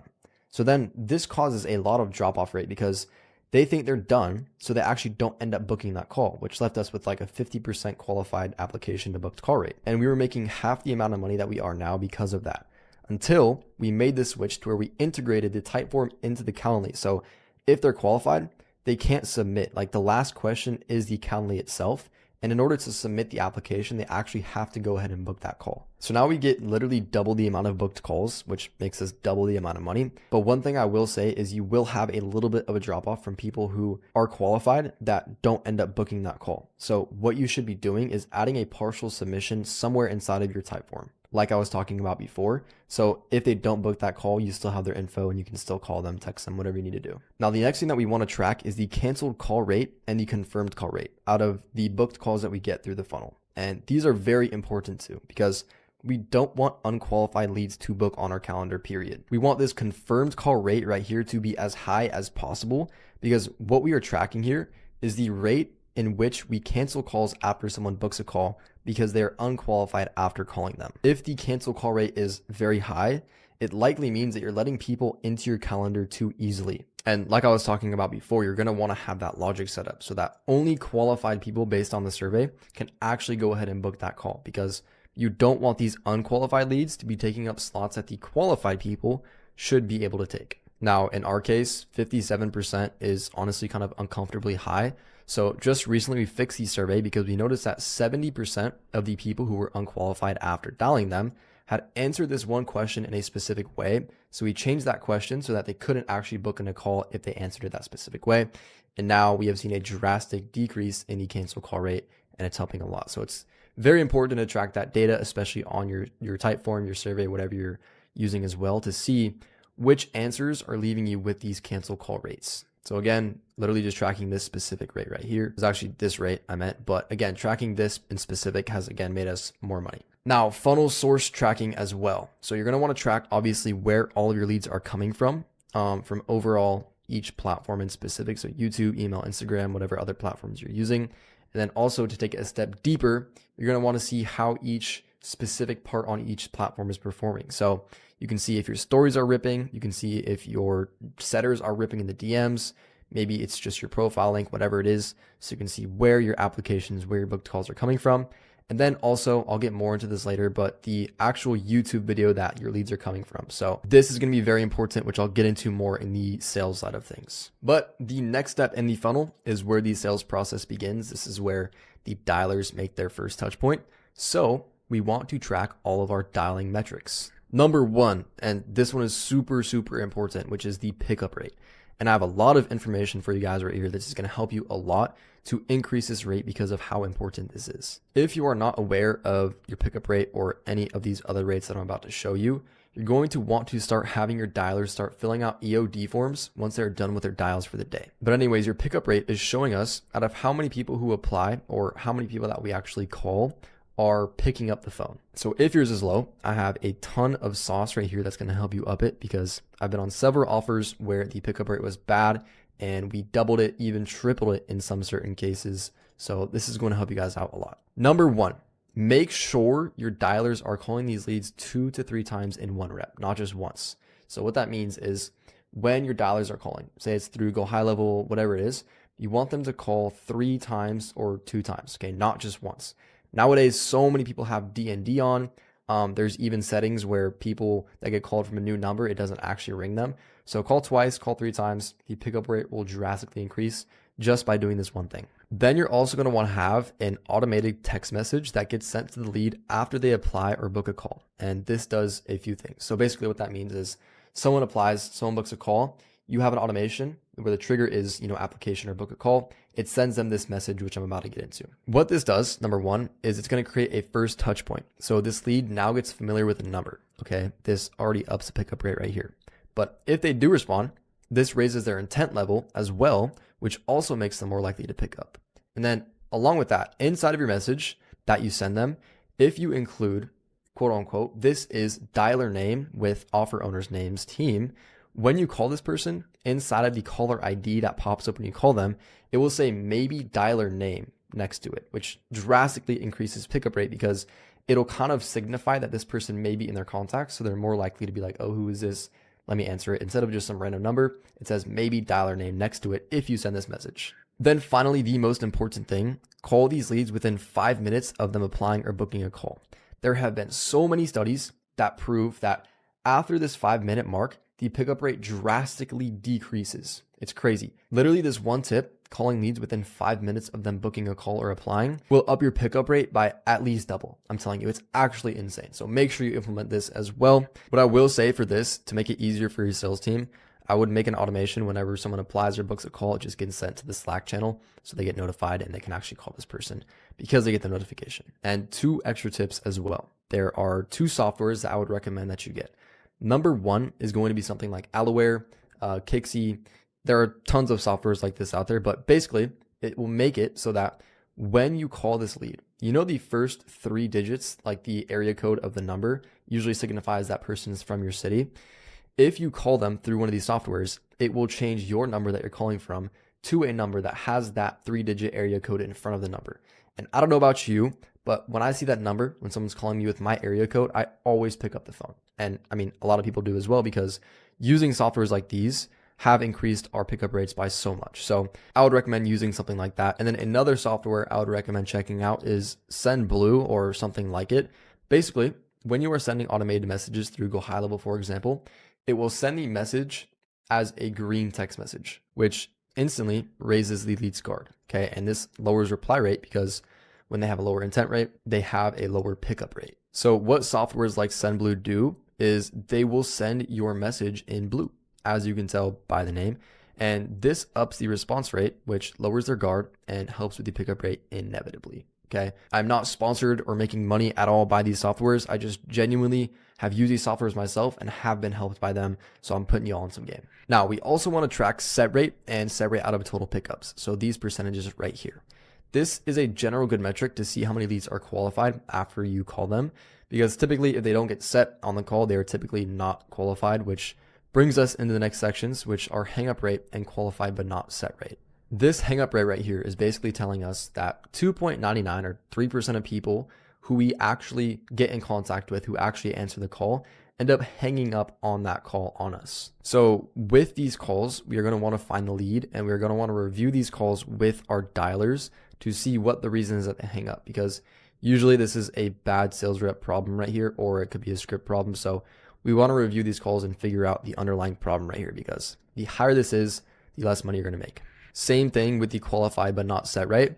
This tells us the percentage of people who are qualified for a closing call, but they didn't actually end up getting set on that call. And with these calls, you're going to want to listen back to the recordings as well with the dialer and figure out why this person didn't get set on the call. Again, it could be a skill problem for the dialer or a script thing. You want this rate to be as low as possible as well. All right, and then we want to track total calls, total pickups, and total sets, and the actual number and not the rate, because we want to see the KPIs our dialers are hitting every single day. With this dashboard, we have the ability to track by date and by dialer. So let's say we wanted to track by date, okay? Let's say the 15th, okay? We have John right here. John did 110 calls on the 15th. He got 67 pickups and 10 total sets. And these rates are at 0. So now we know today, okay, we don't need to do any really review calls with him, okay? He worked a total of 6 hours and decent pickup rate, blah, blah, blah, okay? But now let's say we go over to John, or Theo, I mean. And let's say Theo had the same amount of calls. This is an example. And he had 1 set and he had 70 pickups, okay? Then we'll be like, what the fuck? And he has like a 10% rate here. He has a 30% right here. We're like, what the fuck is Theo doing, right? We're firing his ass because we actually know his metrics throughout the day. I mean, maybe we don't fire him. Maybe we just train him. Maybe we get John to help him out a little bit because John's doing better. But you get the point. You need to be able to see your metrics for your dialers individually so you can make proper decisions when it comes to hiring and firing, instead of just doing it based off emotion, based off what you think is going on, instead of actually being able to see the hard facts. And this leads us into our working hours as well. This is something that's very important to track, especially when it comes to hiring and firing, or if you have some kind of launch coming up. Because if we are doing a big launch, for example, if we know the amount of leads we will get, or we have like a rough estimate, most of the time you're kind of just guessing how many sales reps to hire, okay? And a lot of the time people just overhire or they underhire, and it ends up ruining the business. However, if you have this tracking system set up, you can see on average how long it takes a person to hit a certain amount of calls and a certain amount of sets. So you can see, okay, let's say John and Theo on this day, 12 hours to hit 210 sets. So it's kind of averaging, right? Like they do 6 hours to hit 100 calls. So now you know if you're doing a big launch, you think you'll get maybe like 1,000 leads within every single day. Then you'll know, okay, I probably need to hire around 10 reps because every single day we get 1,000 leads. So now you can actually make calculated decisions when it comes to hiring reps. So you can ask them, hey, how many hours can you work a day? If they say, yo, I can work probably like 2 hours a day, you'll probably be like, bro, I can't do this. We got to get someone who can work actually like 6 hours or so a day. So this just helps when you are hiring and firing a lot. And the last thing we want to track on here is the objections. So if I take out these filters real quick, we want to be able to see what the objections that are coming up that are preventing our dialers from setting these people on the calls. So a lot of the time it's going to be no money, but if they are qualified but not set, it will be something else. And we want to go over those objections on our sales team meetings to figure out how we can overcome them. But with that said, now you understand what you need to track for your funnel, and you understand what you need to track when it comes to dialing. So if you can up just a few of these rates in both of these sections alone, your business will already be making way more money. But in this next section, I'm going to talk about this is where you can really make way more money, because I don't know if you remember, but in the example before, we were able to quadruple our business with just the funnel metrics and the dialing metrics. But with these sales metrics, you're going to be able to up to 32x your business or even more. Because up until this point, our goal has been getting leads and getting leads on booked calls. But now we are actually at the sales call where we make the actual money. So pay attention to this part. I can't stress it enough. This is the most important part of this whole entire video. The sales calls metrics. So we actually have this at the top of the dashboard because it's the most fun to look at anyways. You can see all your cash, your revenue, your cash collected after fees, which this one's pretty self-explanatory, but you're obviously going to want to track how much the business is making. You're also going to want to see these numbers by date so that you can compare the performance by months or weeks or days, whatever it is. Maybe you're changing your systems from last month so you can see how much better they're performing or if they're not performing as well. And you're also going to want to track it by closer, by setter, and by source, which I'll get into in just a little. But just a quick side note as well, if your cash collected after fees is way lower than your cash collected, so these fees, you can have a formula set up to where it just multiplies it by whatever your fees are. If this is way lower, I would say like anywhere, if you have anywhere over 5% fees, I would recommend hitting up your payment processor and just asking for lower fees, or even finding a different payment processor, because over 5 is just kind of a lot. From here, we are going to want to track our average order value, or AOV.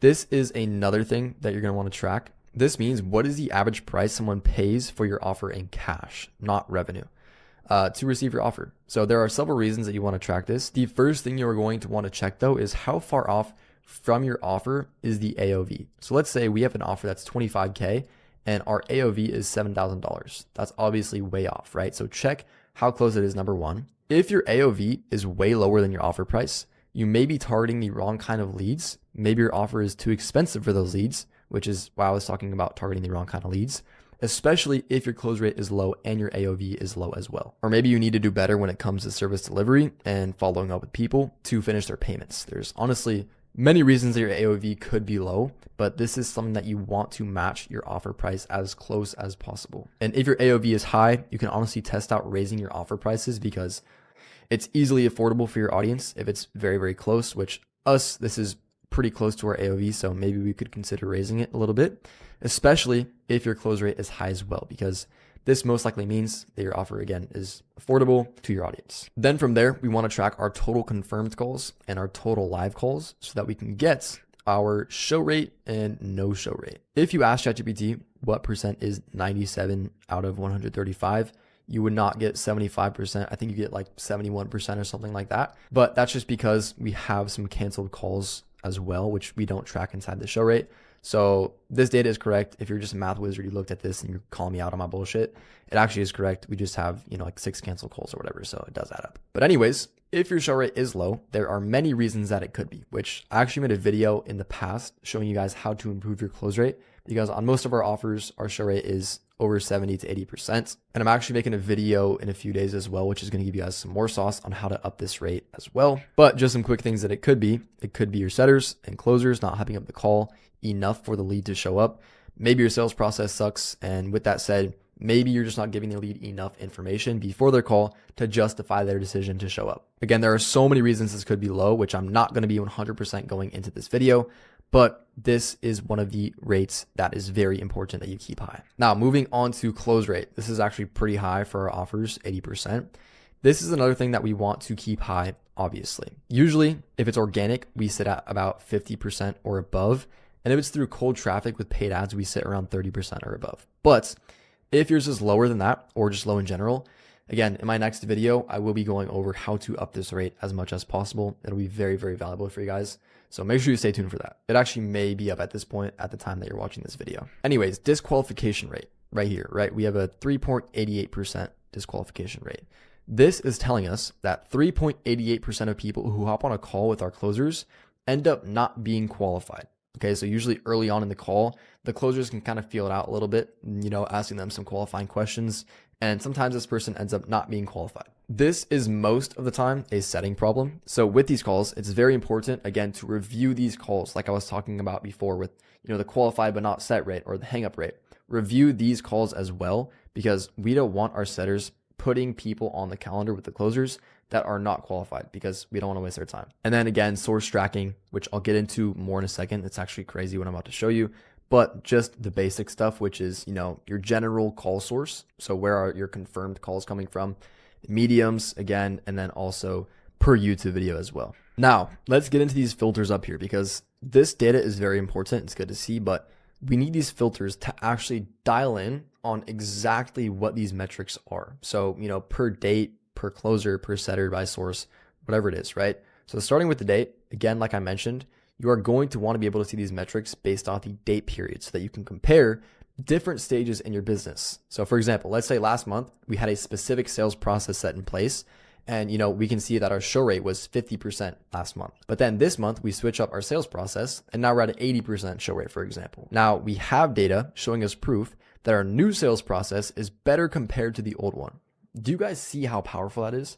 A lot of you guys go into this business and you just start trying random stuff. You start switching up your processes, switching up your sales assets, stuff like that. But you don't have hard data to show you exactly how much money you're making in those times of periods to prove that one is better than the other. and you end up just flying blindly and not knowing exactly what you're improving and what's actually working. So now you can use your data to make data enforced decisions that are facts, not just based off emotions. So for example, I can go ahead and see our data from, let's say, April. So around 2 months ago, from April 1st to April 30th. So that whole month, we made $58,000. Our show rate was 100%, which we only had 8 calls, but still 100%. And we had an 87.50% close rate. But then if I compare this, if I clear this and I go to this calendar month, we are 24 days in, so we still have a few days left, but we've done $70,000 this month so far. Our total close rate is 50%. Our show rate is 60%. So we're honestly decreasing a little bit here. So we need to figure out what's going wrong with our process. Why are people not showing up? Why are people not closing as much?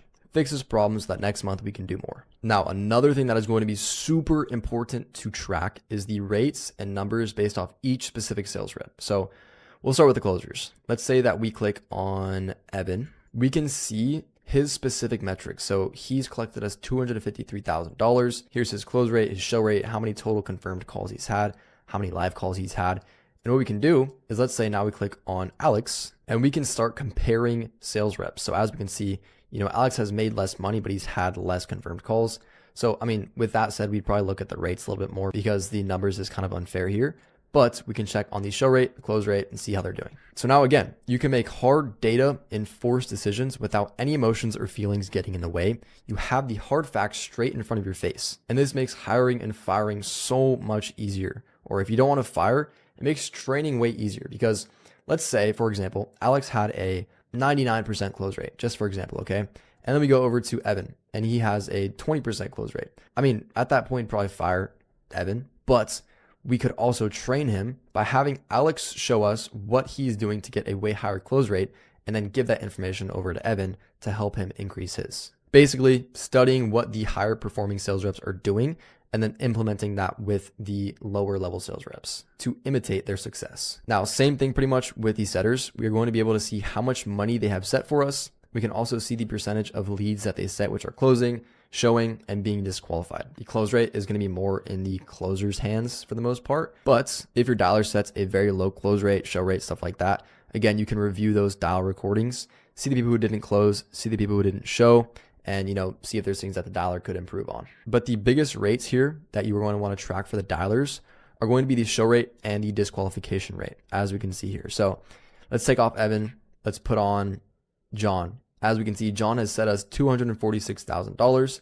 His show rate is 67%, and his close rate that he sets is 76%. And you can also see his disqualification rate, which is 3.08%, which it's honestly a little bit higher than it should be. But again, if these rates are high, like if this was, 20%, we would surely need to review those dial calls because that's obnoxious. Because that means that the dialer is setting shitty quality leads and maybe they're not going deep enough into the setting call before they set the leads. Now, moving on to the source, this is one of the coolest things about this dashboard, which is going to be the source tracking. This is something that you need to be doing to see how different platforms are doing compared to each other, and also to be able to run an actual effective YouTube channel where you know your metrics and you know how much cash each individual YouTube video is bringing you, which I'll get into down here in a second. But for now, we'll start with the source. Let me take up John.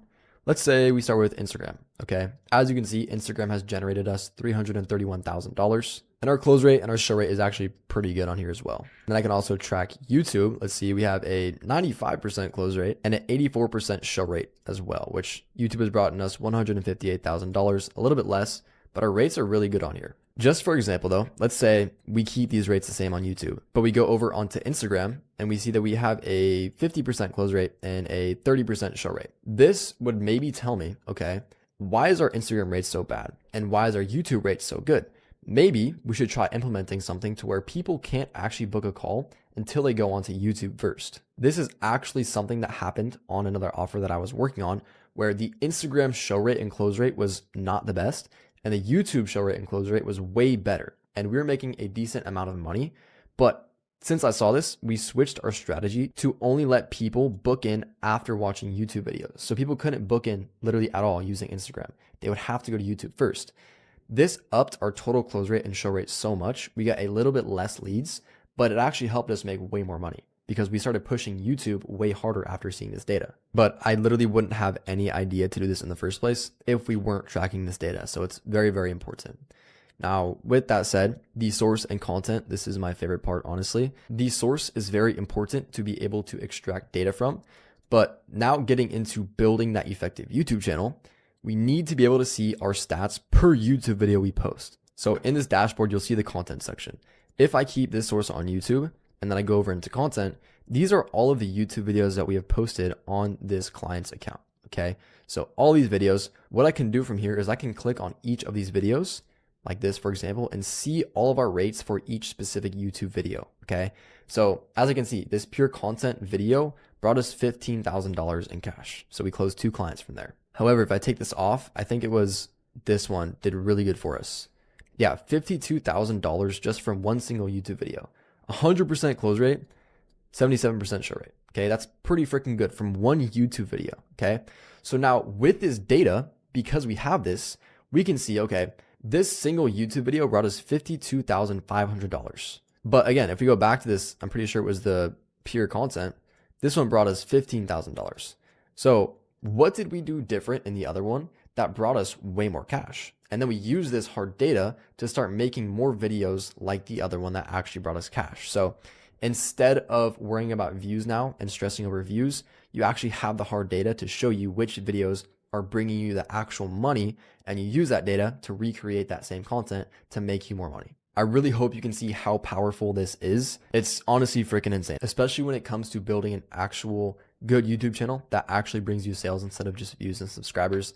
This is amazing to be able to see. Now, with that said, there's a few extra things that we track as well, like the closer commissions, the setter commissions. This honestly creates a very competitive environment with your sales team, which is a good thing. I actually let my sales team have access to this dashboard so they can see all of this info. And if they scroll down, again, they can see this section right here. They can see how much everyone has earned, and this helps them perform better. Number one, because when people see someone making more money than them on the same exact offer, they have the same opportunity, right? So they inevitably become more competitive and have something to chase. And also what happens a lot of the time as well is when these setters, when these closers see, okay, Alex 10K, but Ahmed has done 21K. A lot of time what happens is Alex will reach out to Ahmed and say, yo, bro, what are you doing different than me? And they'll help each other out. And it's like mini coaching sessions where they're just helping each other out to make more money and share the sauce that, they're using to make more money, which is honestly amazing. It helps the sales team so much to be able to see this. And then another section we have down here is the recent closes, but also the recent other activities. So people who didn't show up, didn't close, and people who were disqualified. And this is honestly just really, really good to be able to find those leads so that we can review these calls with the sales team. So with that said, these are just the metrics that we track for our clients for the book a call funnel in specific. This doesn't mean that this is every single metric that you can possibly track. These are just the ones that genuinely help us make more money. What up, legend? You made it to the end of the 2-hour long course on how I scaled my client to $700,000 cash in the time working with them. And I mean, number one, if you made it to the end, you are an absolute legend. Number two, probably means that you are a serious coach that is looking to scale your coaching offer, because you don't just watch a 2-hour long course for no reason. So I want to provide you with the opportunity at this point. If you are a coach and you saw this whole entire course and you're like, dang, this is sick, I want to implement this, some of the things, maybe all the things, whatever it is, into your program to help you scale, I actually run a done-for-you agency or a consulting program as well, in terms of if you want us, me and my team, to come in and build literally everything that you saw in this video out for you on a done-for-you basis, I can do that. We can do that. Or if you want consulting on how to build this out for yourself, we can also do that as well. So again, I'm not even going to dial in on the ICP here. If you guys watch the end of this video, I know that you are my ICP. So again, if you guys want my team to build this stuff out for you and to work with my agency, etc., there's a link down in the description where you can book a call with me. This is no insane sales pressure call where I'm going to try and manipulate you to buy my offer. This is a genuine conversation where I'm looking at your business, seeing if it even makes sense for me and my team to come in and help you out, and if you're even in the right position to invest into us in the first place. But yeah, again, go ahead and book your call. Other than that, this is the end of the video. I appreciate you guys for watching. Hopefully you guys got something out of this, whole entire 2 hours. But I will see you guys in the next one. If you guys like this video, subscribe, follow me on Instagram, message me there if you have any questions. It's in the description as well. See you guys in the next one. Peace.